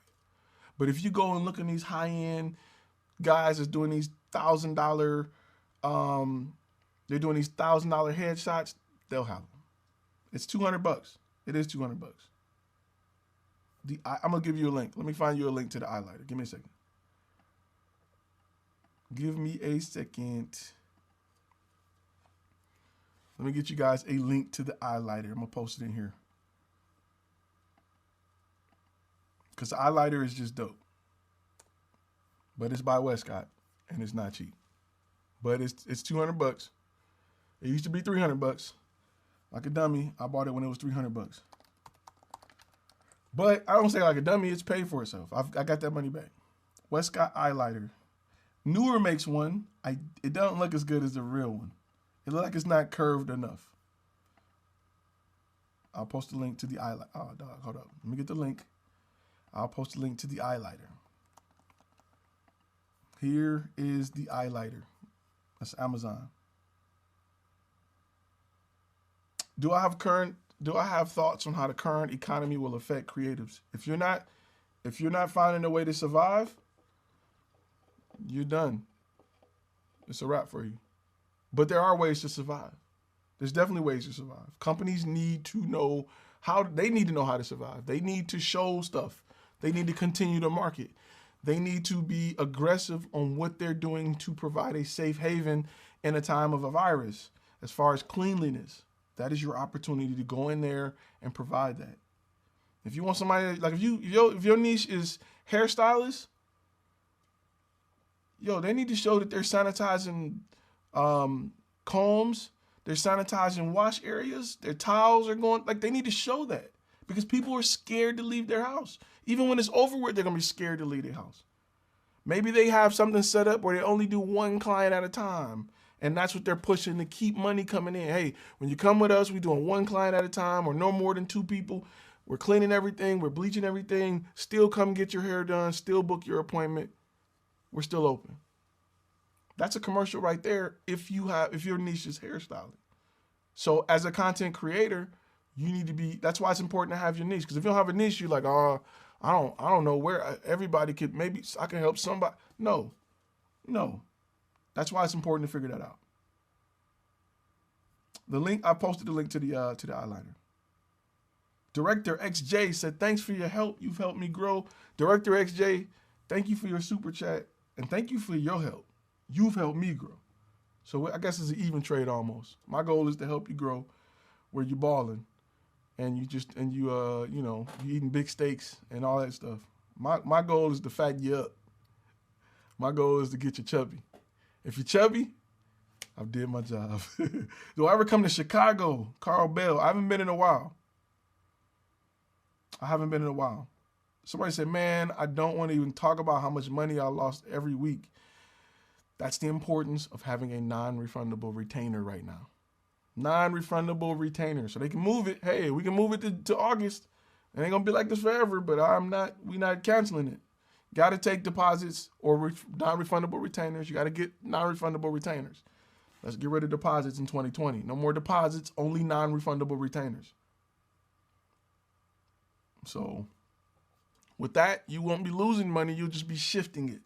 Let's push it to September. Let's push it to August. But I still got my 50% that I'm holding on to pay my bills until we get there.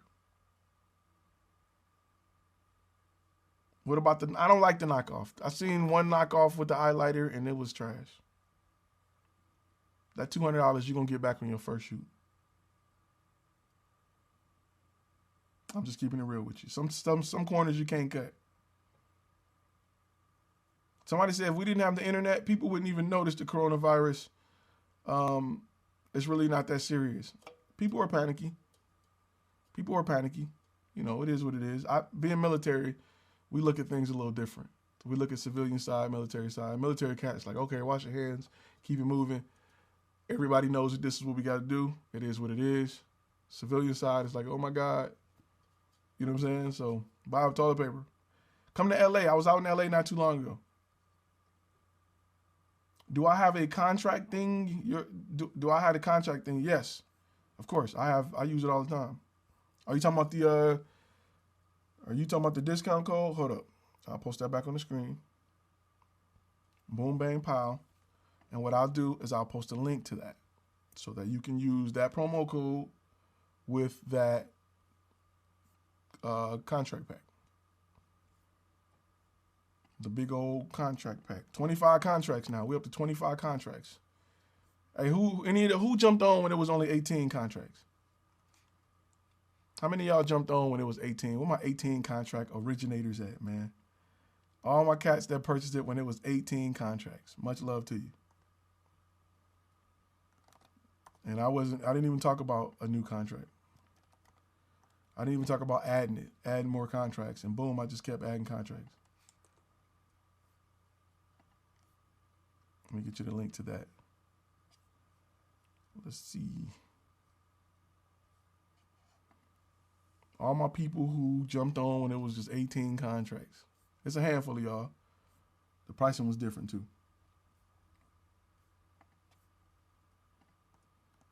All right.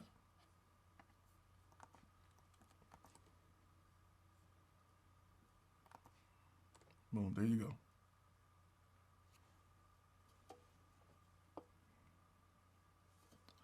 DJ Quest, where you located at again? He said if everything's normal, I gotta come there by bike week. I gotta get a bike again. Do you have something like a model release form that I can buy from Flash Film Academy? Yes, we do have a model release on Flash Film Academy. What's special about our model release is there's a few things, right? You may want to use those images or that footage for stock photo, stock video. We got some things in it, just real life situations like that. That's one of them. You know, I got a video coming that's talking about stock photography, right? It's coming. We're in the editing process. I got about 8 videos coming. What up, Asif? So he said, man, I laughed so hard at the truth about the booty photography thing. It's so real. What do I recommend for a wedding photography landing page? Can't find good examples of one. Make it clean and direct. Explain how you're going to help them, right? Good pictures are good pictures. So listen, with wedding, my pitch, I'm gonna give you my pitch. If you're a wedding photographer, wedding videographer, I'm about to give you my pitch. Get your pens and papers ready.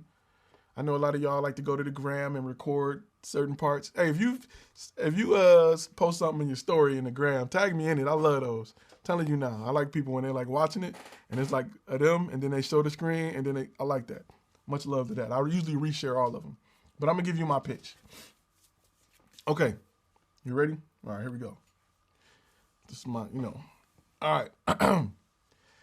Very simple, very simple. You can word it however you want it. Listen. When the cake is gone and the dress don't fit and the venue is no longer standing, there's only one thing you're going to have from this day. 2 things. You're going to have each other and you're going to have great images because I'm going to provide great images and video. That's why the content from your wedding is the most important thing. Nobody's going to remember what the cake tastes like. Nobody's going to remember what type of chicken you served. They're not going to remember. Half of them aren't going to remember where the venue was. What they are going to remember are the pictures and content they have in their hand.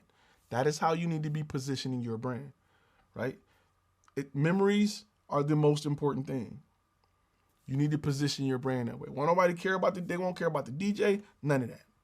Real quick, super chat from Victor. Victor, I want to say I appreciate you, brother, for the super chat. Stimulating both YouTube and LiveTube feed at the same time. Restream. I am using Restream right now. I'm testing it out. I'm using it. I don't know. I got to see how Facebook is. Facebook, I got like 4 people. YouTube, I got like 150. So I don't know. Myrtle Beach, South Carolina, DJ Quest. I've been out there before. I was out there for Bike Week about 6 years ago. It was crazy. You got a Hayabusa, 1300. I'm a big fella. I need to get one. I used to have a Gixxer 750. See, I've been watching for 30 minutes and I didn't know it was live. We definitely live. We definitely live right now. We definitely live answering your questions. Listen, don't forget, those of you who are members who want to submit your demo reel, you want to submit your website, if you're a gold member, you have that information on the community tab. If you're not a member, click that join button below. And welcome to the club. You'll get access to some content that you won't see nowhere else. We're going to start posting a whole lot more on there too. And I will announce you in the room. All right. Another question that popped up. He said, I want to send a gift that says, shut up and take my money. Nick C, definitely check it out. The contract pack, you can, if you want all of them, you can purchase them all. If you want one, you can purchase one. It's up to you. I got it set up so you can do your thing. I'm not forcing you guys to. The thing about the contracts is this. Let's talk about it real quick. Right? The thing about the contracts is this. Really simple. Instead of doing these regular, boring, copy and paste contracts that you see on all these photography sites, there's a lot of photography sites. If you notice, if you Google photography contracts, you'll see them on different sites, right? Those companies use those contracts to bring you to their sites so they can show advertisement, so they can get you to follow their blog and things like that. That's what they're for. They're not real contracts, right? They get somebody to write it to look sophisticated, and that's it. That's cool. Not knocking them at all, right? So what I did was I went to photographers in the area, like wedding photographers, and I said, what bothers you? If you know me from the beginning, you probably know me from a Facebook group, from a Reddit group, from one of the groups, and me saying, what bothers you? What are you having problems with? What are your horror stories on being sued and taken to court? And people will tell me. I had a lady was mad because her grandma blocked the first kiss with an iPad, or I had an uncle that was following me around the whole wedding talking about Hey man, what kind of camera is that? What you shooting with? You know, I'm a photographer. I had people who had guns at their wedding. We didn't know. I had a client who used fireworks at their wedding, and I had my drone in the air. Like, they were shooting Roman candles up in the sky.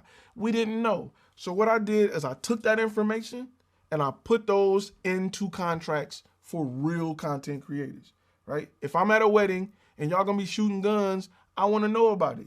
And if you don't tell me, I get to shut down shop and leave because I'm putting my safety at risk, my crew's safety at risk.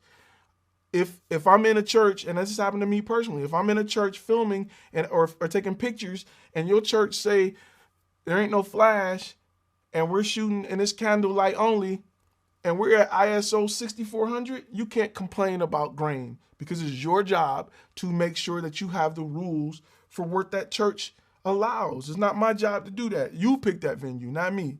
So there's a lot of little clauses like that per contract, right? There's some for wedding videographer that cover things that only wedding videographers do that wedding photographers don't. Like, I had somebody say, hey, I hired a second shooter. I promised him the ability to post the shots he took from that wedding on his website. I had a bride that was mad about that. Cool, we'll put that in the contract. So she can't be mad about that because she agreed to it. So that is what the contract pack is about. Every contract, and they're also we update them all the time because we ask for feedback. The contract pack has different clauses for different types of jobs that is based on real life situations. Like the fact that you should be fed. If you shoot a wedding, you should be fed. That shouldn't be up for debate. In fact, you need to be fed first because when people are eating, that's when you're not taking pictures.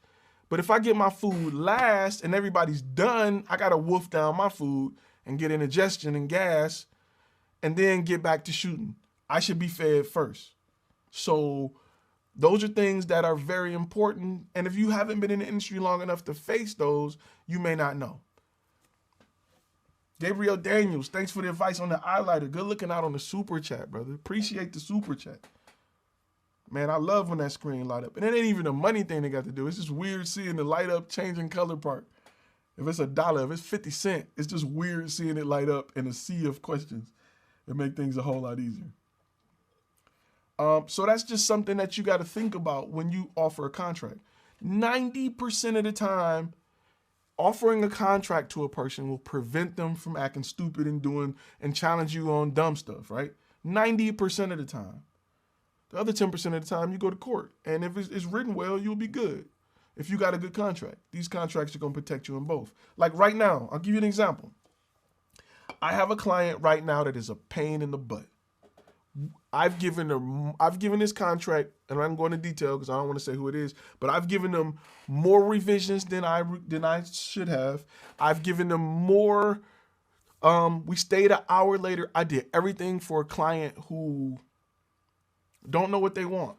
So I always challenge clients, don't tell me to fix it, tell me what you want. Because I don't want to spend an hour fixing it and it's not what you want. That doesn't help me. Tell me exactly what you want. And I went with this client back and forth. They're really rude. They talk down to you. What kind of editor would choose this clip? Like, what? Like, what? You couldn't possibly be a good editor if you choose this clip. So now I'm to the point where I've worked with you as much as I could. Here's the final video. Well, I don't know. I think I want a discount and blah, blah, blah. Per my contract, I'm going to give you your options. You're going to either say, yes, this is the final video, pay your invoice, because it says invoice pending. Make sure you look at that quick tip of the week. I don't deliver nothing that's not paid for without 50,000 watermarks on it. You're going to do one or two things. You're going to pay your final invoice, and I'm going to remove watermarks and release your footage, or you're going to say, thank you for doing business with you.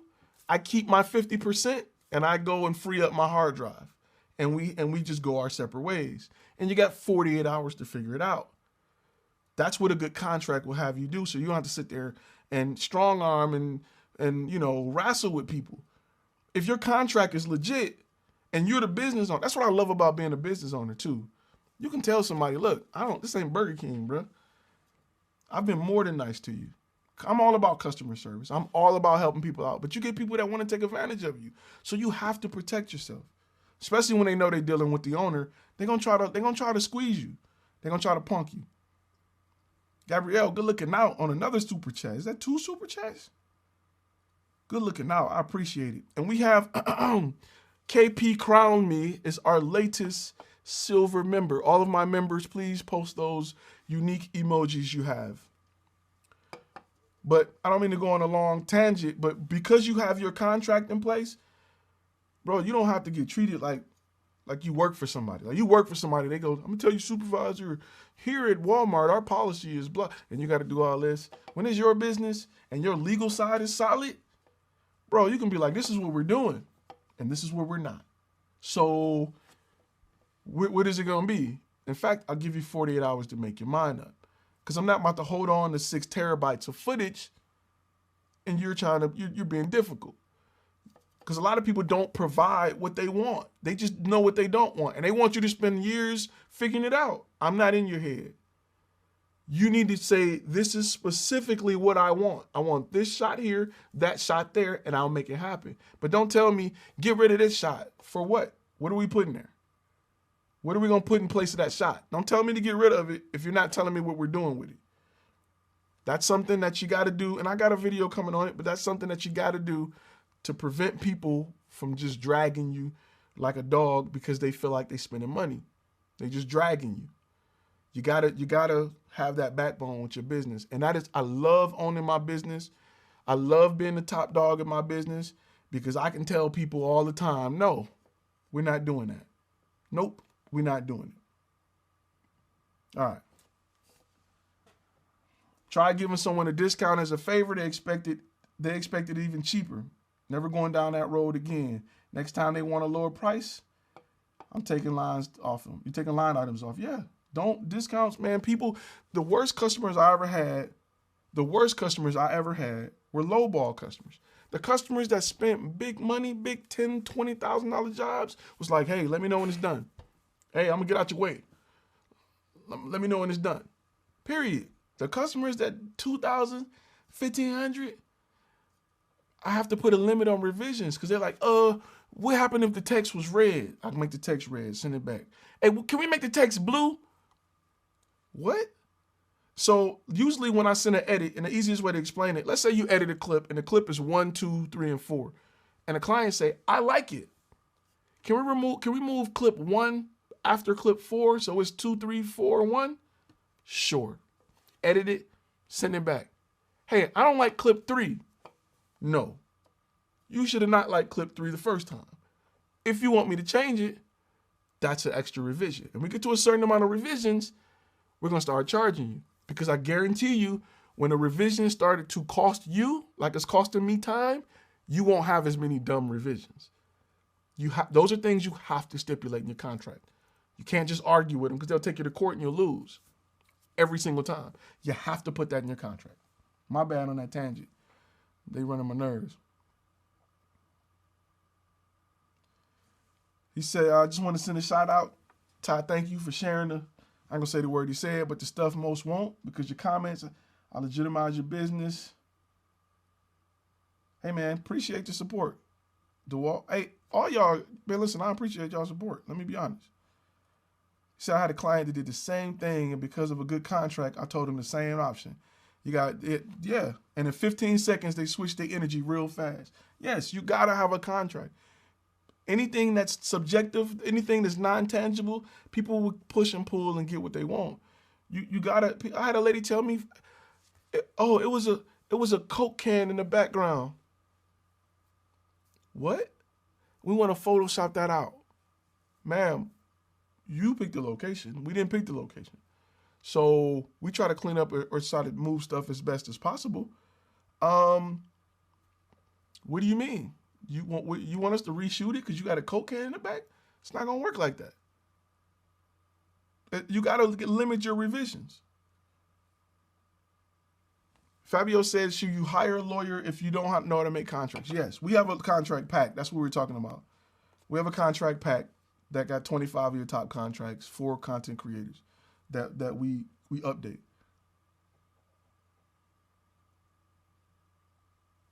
Lens B. Hey man, listen, Client PTSD. A lot of y'all who do this stuff, y'all coming forward saying, yo, I had these same problems. I fight with these, bro, everybody, it's a lot of content creators, and I'm not knocking them. They're on YouTube like, yes, this is so fun. This is so great. I do this, but there is a dark and dirty side, just like with any business. There's a dark and dirty side when you're building your brand and you coming out the dirt with it, and people are just trying to slow stroke you, man. I don't play that. I just don't. Like, I like being the backbone of my business and telling people no. I love telling people no. No. Nope. Not doing it. Nope. Nope. Not me. Sorry. Not even sorry. Just no. All right. Are you doing more Sling Studio videos? Is that, I know it's new, but you think it's the new wave especially? So Sling Studio actually been out for like 2 years. People been sleep on it. Sling Studios, if I'm shooting a interview, anything multicam, I'm using Sling Studio. I'm not doing no syncing in post. Anything multicam is getting Sling Studio'd up, period. Because I can record on the camera. I can record each feed on an SD card in the Sling Studio. It will then export those 2 feeds with everything, wherever I got audio coming, whether it be from a switchboard or from the camera, to a Final Cut or Premiere timeline, at which I can edit and change everything. Again, it'll automatically be multicam clip on one SD card. Everything multicam is Sling Studio. Alexandria Walker, she's a dope member.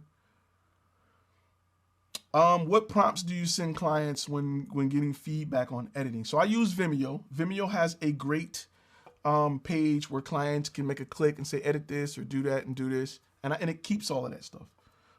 So usually I am, that's what I'm sending to clients to get feedback. There are some clients that know what they want, right? They know what they want. I don't mind doing extra revisions if they're real revisions, but you have to have a set revision mark in stone on your contract, or you will get hosed. You will get drugged from people who they just want to see a change, a tweak. There's no real reason for it. They're just like, what happens if the text came from the left instead of the right? Here you are, you gotta go fire up your machine, pull up the program, edit it, render it, upload it. It's 2 hours away from your family that you make no money on consistently. And when people are forced to add a financial value to that, those decisions, those dumb decisions, stop happening. Just stop happening. It's just like pain, right? When you do something dumb, you get hit in the eye, you'll stop doing it. If you don't get hit in the eye, you just keep doing it, you keep messing with, you know what I'm saying? It's just people learn from financial pain. It's just like physical pain. It's crazy. Is subscription pricing the future of videography service? Yes. Oh man, I got Charlie voice. Yes, it definitely is. If you're working with a business that's looking to post on social media. If you're working with a business that's looking to do a lot of social media, then yes, I would go that route.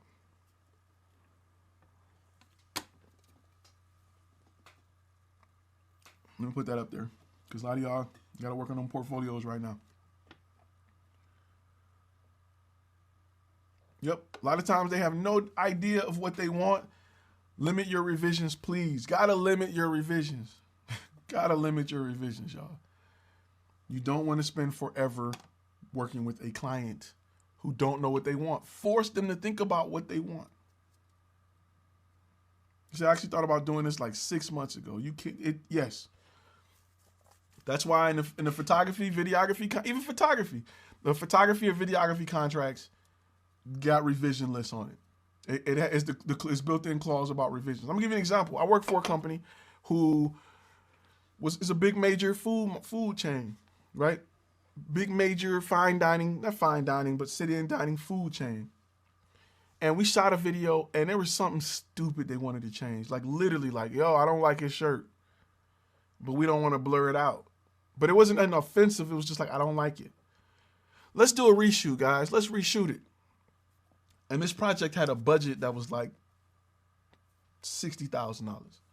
We're like, yeah, we can reshoot it, but it's gonna cost you another $60,000. In fact, because you need it next week, it's gonna cost you $100,000. Now, do you not liking this shirt? Is that worth $100,000? If it is, we'll reshoot it, no problem. I love eating. I'll continue to eat and cash that check as much as you want. But know that this revision is a $100,000 revision. You should see how quick he retracted that. Oh, shirt ain't that bad. Well, the shirt, the kids are wearing things and, trust me, when you attach some pain, because when you make the revision, you're going to be hurt. I got to go stop doing what I'm doing to make a revision for free. That hurts. You got to pour some of that pain on them. Nick C say, dude, Ty speaking the blank truth. I've been using my friend Sling Studio kit for over a year. I just bought my own plus 4 camera links. That Sling Studio is a beast, bro. He said being a booty photographer is the worst, especially shooting strippers. Even after signing a release form, they don't like their pictures and forbid you to use them. Thanks for your contracts. Oh, you got a contract. You can do whatever you like. It ain't a bad thing. It's just a business thing. Like, take emotion away from business. It's logical. Hey, I have a business. I need to market. I need to show people what I'm capable of. And I need to use your pictures to do that.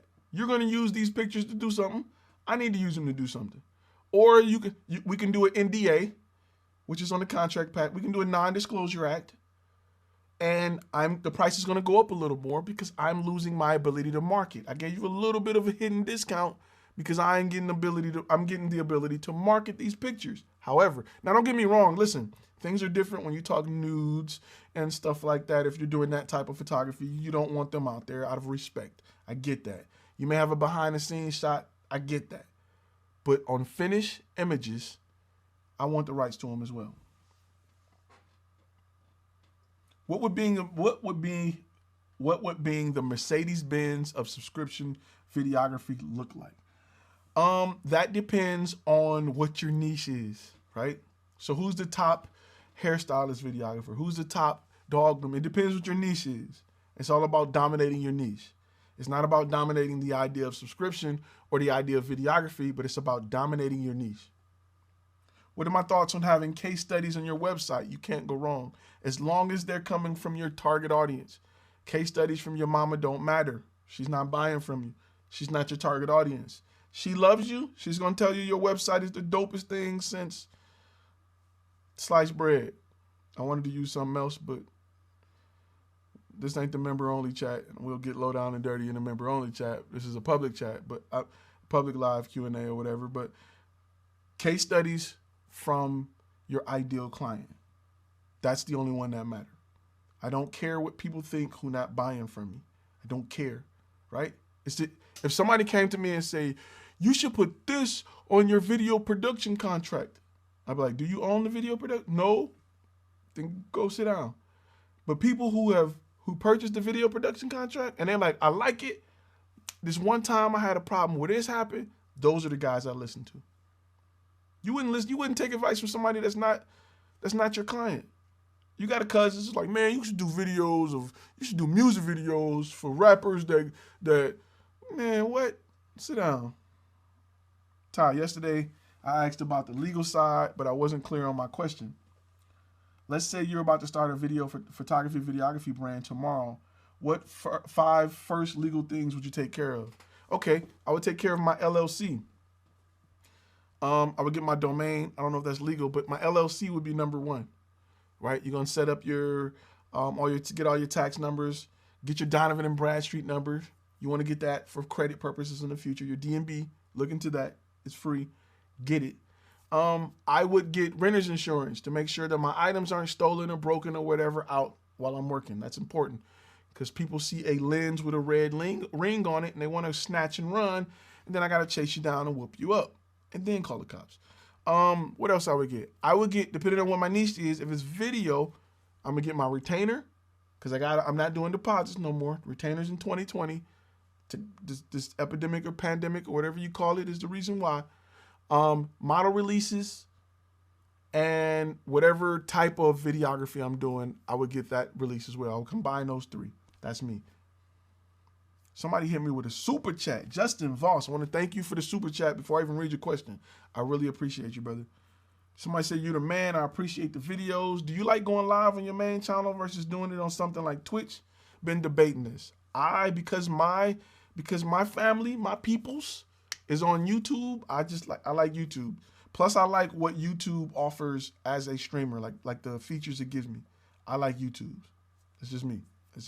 I'm live on Facebook. I got 4 people on Facebook, 150 on YouTube. So, when putting limits on revisions, how do you structure it? The wait time for the revision to be made from the time that it's requested. Perfect. I usually do 72 business hours because I don't want a revision 6 months from now. On our contract that talks about revisions, it is a time limit on it, 24 business hours. So I don't do regular hours because I work with a lot of corporate clients and they may get something back on a Friday afternoon and probably can't look at it until Monday. So I usually give them 72 hours. I would go between 72 and 48 hours. Sometimes some companies have to have meetings. They got to take it to whoever. That's why it's important to know who's the decision maker. I don't want to send revisions to the gatekeeper. I want to send revisions to the decision maker, whoever's the team lead to make the decisions. I don't got time to wait because I've had First, the contract started off with just a number of revisions until it started being 2-3 weeks in between revisions. No, especially on companies that pay you once it's completed. When you start getting big jobs, $10,000, $20,000 jobs, $5,000 jobs, and you got T30 after it's been marked completed and I waited 3 weeks for a revision, I'm not happy. So we need to get this junk popping. What's the max number of revisions you would do on an average type of work? I usually do 3 rounds of revisions. That's just me. What's the alternative of slice of bread? I can't tell you, George. I can't say it. Was called once for in-house projects that was blank. That was a blank show. They charged the concept 4 times a week, 3 people, same project. They quit right in front of me. Company didn't even deliver. Yeah, that's rough. He was saying that he just had a bad experience being called for an in-house project. Should I have different logos for my 3 niches? Our food, beverage, commercial, real estate, videography, corporate training videos, or should I try to get one that speaks to all?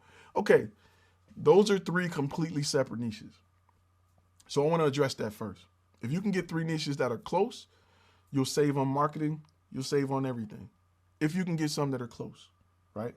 So that way you can have, let's say if you're doing Nick C food and beverage, you can also have Nick C commercial real estate and Nick C corporate training. You can kind of have them close if they're under one, where they share a very similar portion of the logo, right? So think of like TV stations, right? They may have ABC Family and ABC Discovery. You want to keep them like that.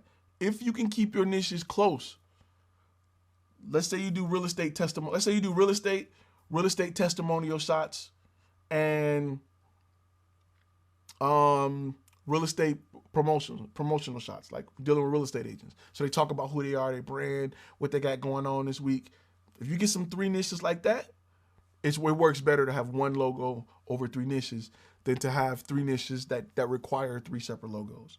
Plus, when you push yourself on the real estate and photography or videography or whatever, it's easier for Google to recognize that you belong in real estate and push you to the top instead of seeing you're going 3 different directions tied to this one base name. It makes your advertising cheaper, and it makes it cheaper for you to acquire new clients. And it's easier for you to get a real estate client to say, oh, I didn't know you did all this other stuff. I need this, I need that, I need that. You feel me? And real estate clients will still get you corporate event jobs because they go to a lot of seminars and stuff. So, let's see. Let me go down. Where we on time-wise? 2 hours and 22 minutes. We're going over. Yeah, it said it took them 4 months to get 3/4 of the money. That's crazy. Okay, when you're talking about make good copy, are you talking about good copyright? And do you have a course on that? So when I say good copy, copy is the language, the text that is listed on your website, right? Not copyright. So it's not about protecting the text. It's about somebody effectively writing out what's on your website in a way that you will appeal to your target audience. So for instance, let's say if I do car photography, right? And I'm explaining that what my service is. So let's say my service is selling cars, right? Private owners that's selling high-end cars. That's my niche, right? I would probably write, or if somebody wasn't a car guy, I would write, we take pictures of cars to sell for whatever. Somebody with a little more knowledge and understanding of copy, how to sell, may write it in a way that says something like, we capture the unique curves of collector cars that are, you know what I'm saying? They'll write it in a way where car guys will value it more and understand that I know what I'm talking about better.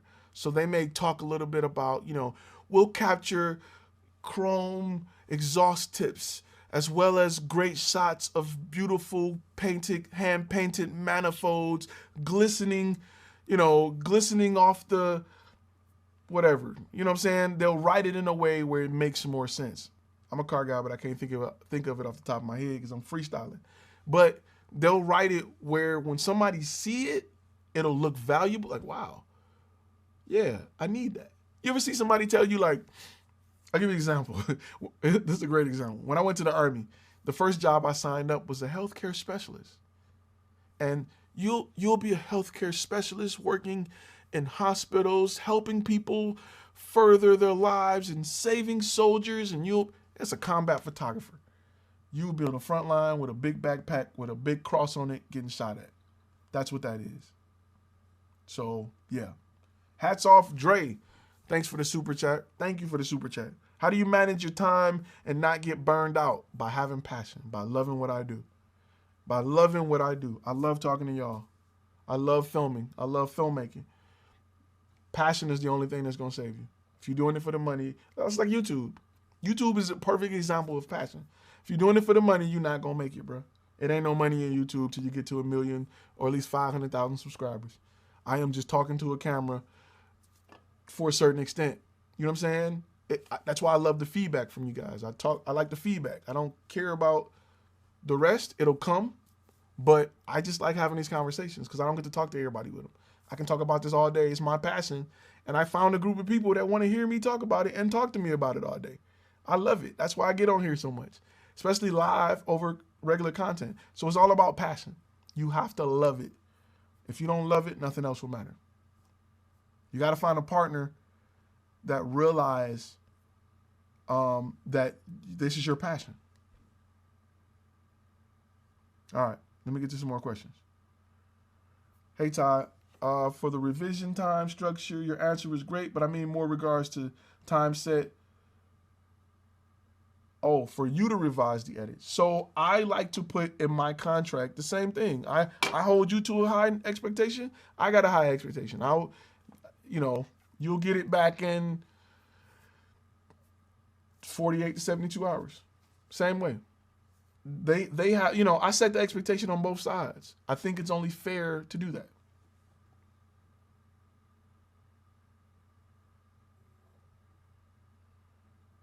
Somebody said, gotta sometimes speak in cursive. My bad on the questions. They're coming at me fast. Let me see.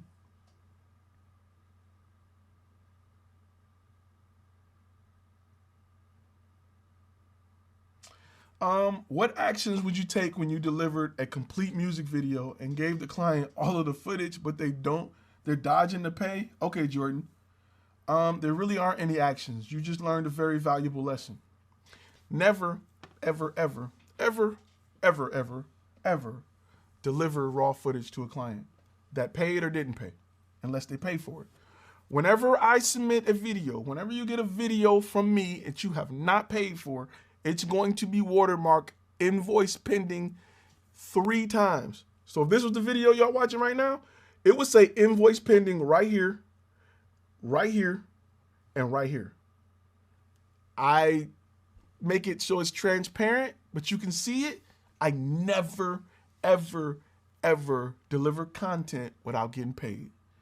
You're going to be the dude that's running around with the invoice pending music video. They don't have a reason to pay you now. They have no motivation to pay you. That is the worst, one of the worst, most expensive business lessons that you're going to learn or are learning. I just want to be real with you. Don't ever do that. Don't ever do. Did you have a contract? Your contract got to be tight, and that got to be tight, because you have no power now. I don't give people my raw files unless they pay for them, and I make sure I make them a stupid amount of money. And I don't even deliver raw files. If I shoot it in 4K, I'll render it down to 1080p, and boom, there you go. So if I ever got to go to court with you, and you say you shot all of this, well, that's funny. I got 4K files, the originals, and you got 1080p files. I wonder which came first. I wonder who made what.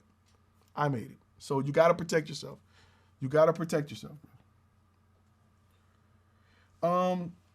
Nick C, I was thinking about that and wanted to see if there was a standard time and may have been ideal. Definitely understand it depends on the aspect. I usually say 72 hours for edits, because the original edit may take some time. The original edit may be, let's say we shoot on the 1st, the original edit may be due by the 10th or 15th, right? After that, then we'll go to a 72-hour period. Johnny say, I think I found my niche. It's time to shoot for free and test the waters. Definitely do it. Ty, is there a drag and drop editor program? I'm a good shooter, but my editing sucks. Carl Bell. iMovie? Outsource your editing. There's a link in the description for Video Husky. $4.99 a month. How many jobs do you need for that to pay for that? 2, 3? Outsource it. Don't worry about it. Find someone to edit for you. I mean, you can learn it, but if you're shooting $1,000 shoots, let's say you got $3,000 shoots a month. That's easy. $3,000 shoots. And you go to like Video Husky, that's $500 a month. What are you paying? $200, $233 a shoot out of that $1,000? How many hours would it have taken you to edit it? 6? 8? Is that 8 hours worth $200? To me, it is. Right? So that's something I would find somebody to do it. You can find somebody on Fiverr, but it's hit or miss. Like Video Husky is a crew of editors. That's what I like about them. I need to be able to drop off 2 terabytes of footage, explain to you the 8 videos I need to come out of this, and I need to go about my way. Michael Migos. I'm probably saying it wrong. I do it every video. He knows. Hey, I want to thank you for this super chat. The orange chats. The super chat. I've seen you a few times. We've chatted before. We're boys. But still, I want to thank you for the super chat. Means a lot. Ty, I have 3 niches. Give the copy to the writer. Photography, corporate headshots, events, product shots, and videography, testimonials, and interview style productions. Is it too much or broad for my service type? Yes. Just a little bit. Because I'm going to tell you, everything that you got listed for photography, minus the headshots, product shots, and events, you can also offer video for. So I would make it a little more, corporate headshots is fine. Events, what type of events? I would stick to corporate events because it's in that corporate niche, right? So corporate events, right? So that's award ceremonies, store openings, stick to corporate events, which is kind of what you're saying, but I would put that on it just so they know you are a corporate guy. Corporate companies don't like dealing with regular photographers, wedding photographers. Nope. They like dealing with corporate guys. That's what I would do. Product shots fall in line with that. I would be a little more niche, like Amazon product shots, right? And not just traditional shots, unless you do commercial photography. Product shots would be deemed under commercial photography. Now, the videography side, really, you could have just stick with those and do video for both. But videography side, you're going to get testimonials and interviews just by doing corporate headshots. You know what I'm saying? You're going to get both. So I would kind of push everything under, I'm going to be honest with you. I would push it all under just one corporate umbrella. Corporate content creator. and then list that. That way you're just pushing one brand. Those are kind of 6 niches, but your niche is corporate, right? You want to kind of find, is there a particular type of corporate? You can be better at doing like banking or a service industry. The niche got to come from the direction, the type of client. Your life will be a whole lot easier if you know you're going after golf companies rather than everybody. It'll be a whole lot easier if you can nail that down. Let's say you do small businesses in the banking area, or small businesses that create apps or IT, or, you know what I'm saying? Like, get a little tighter niche when it comes to that. And then you'll have, because the goal is, the reason I tell y'all to pick a niche is so that y'all can, it makes it easier for success. I know who my target audience is. I know if I'm building a website for corporate people, it don't need to be all fonts and cursive, and it needs to be very legible, very clean cut, clear. I know that I need to have my paperwork together. I know that my colors should be brighter. I can't do all these dark greens. I got to do blues and blacks. Maybe my color palette, my uniforms, we're showing up in a blue shirt or a black shirt, or maybe something that's not a loud red, but something that's acceptable on casual days in corporate America. My whole brand is built behind that. You know, we may show up in dress shoes. We may, you know what I'm saying? So those are things that depend on your niche. And based off where you go into incorporate, maybe you deal in the housing industry, you deal with mortgages. It makes life a whole lot easier when you nail that down. I appreciate you again, Michael. If I ain't tell you a lot of times, I appreciate you, brother. You come through every time. What business alternative do you recommend to beginners to generate passive income with video? The number one way to create passive income with video is stock footage. That's the only way. Passive income, subscription-based service, stock footage. That's what I would do. Do Video Husky do music videos? Yes. There's a link in the description. You can get a big savings off your first 2 months. I'm in the process of working with them. I'm getting ready. I'm filming a review. I love it. I love it so far. It's been ridiculous. Unlimited videos per month, and they do them quick. They're not gonna drag you out where it's like 6 days of video. They'll knock your video out in 24 hours. Like, it'll be like 24 or like 32 hours. You get an email like, boom, here's the revision. Like, one time I sent 8 videos, and like 48 hours later, or like less than 48 hours almost, I got all 8 of them back. Like, whoa, I was expecting 1. How are y'all doing this? But they got a team of editors that just chime it out. And I was like, dog. So I had to hurry up and get on it to go do revisions. And they were pretty good. It was just little stuff I wanted. Hey, can we add this picture there? Can we do this? It wasn't bad by far. It was dope, actually. So just something to think about. Man, Facebook is sleep. Even though I got about 6 people on it. Do I have a package price deal for all of your products? No. A majority of products are add-ons, a la carte. I want you to build it up. I don't have a one-size-fit-all package, because you may need a teleprompter. You may need multiple cameras. You may need to put mics on 8 people. We may need bigger lights. I don't know. It's not a package deal. I do have a base. Mine is based off hourly, like a base rate for a one-man crew so mine is like this. I have a base price. What does it cost me to get out of my bed? Plus hourly. What does it cost me to get out of my bed? The first hour is whatever it costs me to get out of my bed. It may cost you $1,000 for me to show up with 2 guys for the first hour. The second hour is probably $350, and every hour after that is $350.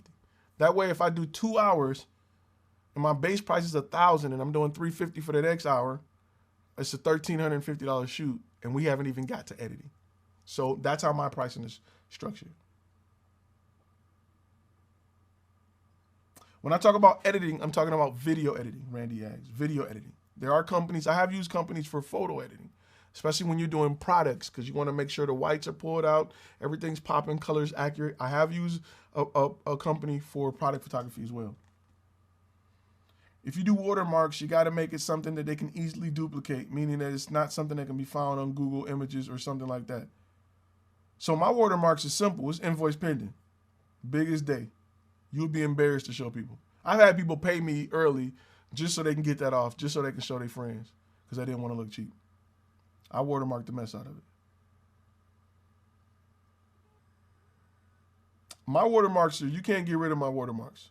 Not on video. It's hard. I watermarked the hell out of it. It's huge. Somebody said, Andrew said, I love these live streams. I got to do more videos because subscribers are dropping. People are dropping because they just don't want to sit through a 2.5-hour video. All right. We're going to get ready to wrap up in a minute because we had 2.5 hours, y'all. We've been talking for 2.5 hours. I ain't even finished my Coke. It said, I made it to the chat late. I've watched a few of your last videos. You give good information, but I have 2 questions. Richard, where are your 2 questions at? Do I need more than 1 account for, wait. I don't. Oh, package deal on flash film kits and contracts. So the contract pack is a package deal. You get all 25 contracts for 1 price. And then there's other package deals. There's like wedding package deals. There's a few other package deals on the site, Flash Film Academy. You can use this code. Where's it at? Back here? It's back here. You can use that code right here. I always have pointing at it.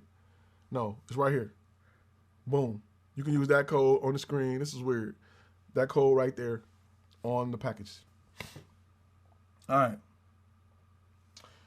Can I clarify what I mean when I say corporate content niche? So just what industry you want to go after. Just what industry you want to go after. Mortgage industry, I do corporate videos for the mortgage industry. So that's what I mean when I mean niche. So I say I saw a Facebook ad for Video Husky, but the low quality turned me off. They didn't have a good commercial. Not gonna knock them. They didn't shoot it. They probably edited it, but they didn't shoot it. I love them so far. I wouldn't BS you. So we got a super chat from DJXJ. Appreciate your super chat, brother. Appreciate your super chat. I want to start shooting video promos for hairstylists and barbershops. Do you think it's a good business to get into? I've shot one and I enjoyed it. Okay, first off, if you enjoy it, it's a great way to make money. But the only hard part about that is I would encourage you to go after the beauty shops themselves and not each individual hairstylist, right? Try to work out a deal with a beauty shop. Hey, beauty shop, I'm gonna shoot a commercial for you for this dollar amount. And for each of your hairstylists that want to get their own video, I'll give them a discount and they'll just add on this amount so they can come in as a group. Because usually beauty shop, but like beauticians and barbers are their own entity themselves. They're paying booth rent to be there. So they're not going to be able to fork over $3,000 for a video. They're just not. They can probably do about $500. But the beauty shop itself could probably fork over a couple grand if they choose to. Also, I'm going to tell you another trick when it comes to that. If they have products, try to talk to them about pushing products. Hey man, let's take some pictures of these products and put them on, put them on the internet so people can buy them. And that way you don't just have foot traffic coming in the door, but you can sell your products, maybe ship them, or have people come in to buy these products. Especially if the salon specializes in something, right? If they specialize in natural hair or dreads or braids or extensions, or when you start doing, beauticians and barbers, you got to also do like lash techs and nail places, and you know what I'm saying? You got a big spa industry you can kind of go after. All right. If you don't believe me, on your next live stream, add the invoice pending watermark for a few seconds and I'll show you how easy it is to get rid of it. Nick C, I'll take you on that challenge. I'm not saying it can be done. I'm just saying if you come to me for video production, you probably don't know how to do it. That's all. Me and you probably can do it because we live in this area. But the average person, nah. I'll put a barcode over your junk. Alexandria, I video edit and produce mainly. I have hands-on production experience, but prefer to hire a videographer to shoot. I coordinate, edit. Any tips on finding reliable videographers to work with? Try Thumbtack, especially for your area. Go in there and post what you need on Thumbtack, and you'll have people send you.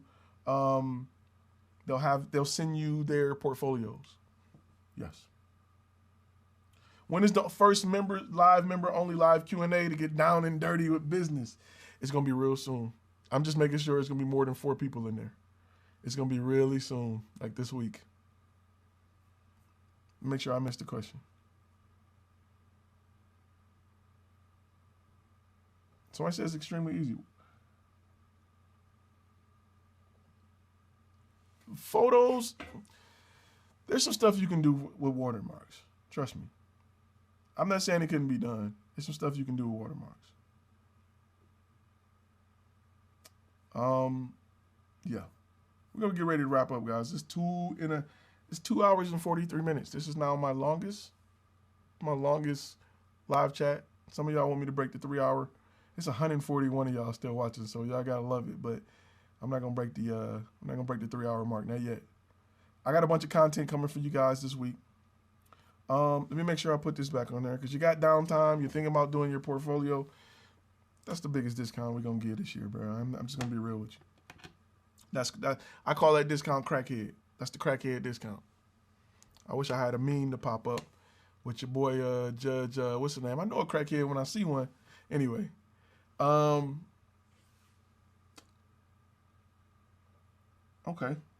All right, Johnny. Make sure you guys submit it. Michael, I appreciate the super chat. Michael, you come through all the time. I appreciate you, bro.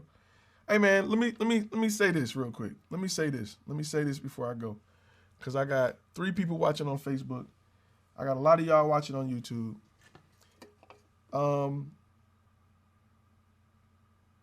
Somebody said, okay, real quick, because he said he asked the question. Where do you recommend you go for photo editing? Should I stay away from Fiverr? Fiverr is hit or miss. It's hit or miss.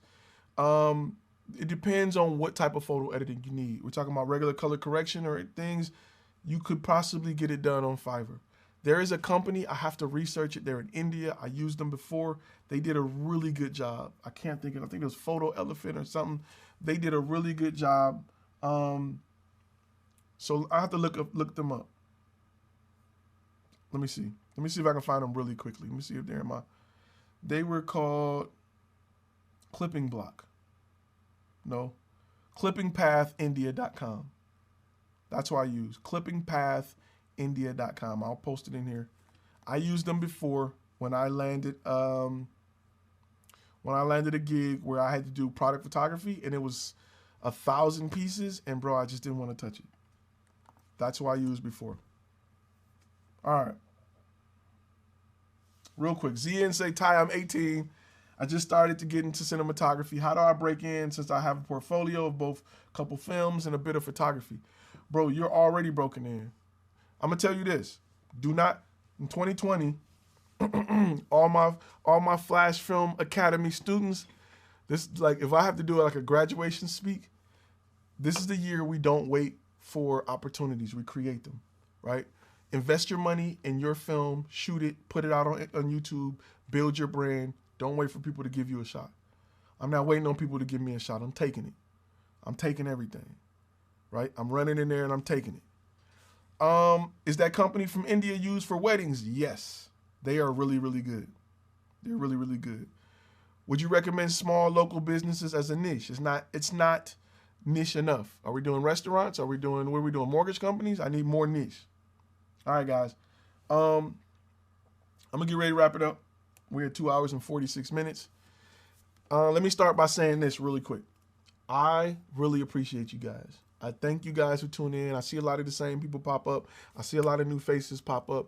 I want to say I thank you guys for tuning in, chilling with me for 2.5 hours talking cameras.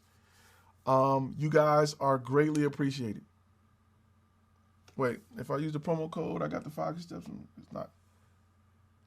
This promo code here is only for that particular course. That promo code there is for that course. Somebody asked about. That's for the 5 key steps, and this promo code here is for everything. So let me say that I really, really, really, really, really appreciate you guys chilling with me, talking cameras. I got more content coming. We're gonna do some more lives because I like lives, because I just like talking to you guys. And I want to thank you guys for coming out and spending some time with me tonight. Somebody said Camlink. Let me look that up real quick because it's the last question. I feel bad when I don't get to the last question. I like to use Sling. I don't use the Camlink. You can. I don't think it's bad, but I like to use Sling. My goal here with this whole Flash Film Academy thing is to help you grow your brand, to to help you build your company, to help you go further and do more, by teaching something that I couldn't find for myself as I bumped my head and scraped and spent money and ate ramen noodles and found a way to take my business from the repo man to a brand new van, as those who watch previous videos. And my goal is to share, my story with you, share where I came from, share what worked for me, in hopes that it'll help you be better at what you do and live a better life and be able to provide for your family and ball out and do great things. So I want to definitely tell you guys that I know y'all are people, you could say strangers somewhere in the world, sitting on your phone or your laptop or your tablet, but I value y'all so much. Y'all have no idea how much I love y'all. And I love working with y'all and talking to y'all. It makes my day. Like, I enjoy it more than you enjoy tuning in and looking. It's just what I love to do. It's nice to find your passion and people appreciate it. And you can help people, and you ain't just fluffing and entertaining people and tap dancing for people just so they can laugh and go back to sleep. But you can help people. You can help people be successful and do what they want to do. It is the best feeling in the world. And I want to thank you guys for tuning in, for supporting, for sharing, for liking, for the love on the gram and everything. I want to tell you that I really, really thank you. You have no idea. So with that, it's 12:25 here. I'm about to go grab me some sleep. I will see you guys in the next video and see you guys in the next live. And I thank you again. All the big shout out, man, to everybody who get on here and do their thing. All right, guys, I'll see y'all in the next video. Y'all stay safe. Practice your social distancing. While you're in the crib, work on your website. Work on your copy. Work on explaining what each product is. Role play the sales process with your family members. Put them to work. Get better. Use this time to get better. This is down. Some people panicking. It's downtime. This is your time to get better. You should be sharpening your knife right now. When the gates open up, you should be slashing and slicing. Your knife should be sharp right now. This is not a time for panic. This is not a downtime. This is not a scary time. This is a time of opportunity. So take advantage of it. You got free time to be better, get better. So, take a deep breath and do your thing. And I will see y'all in the next video. Definitely.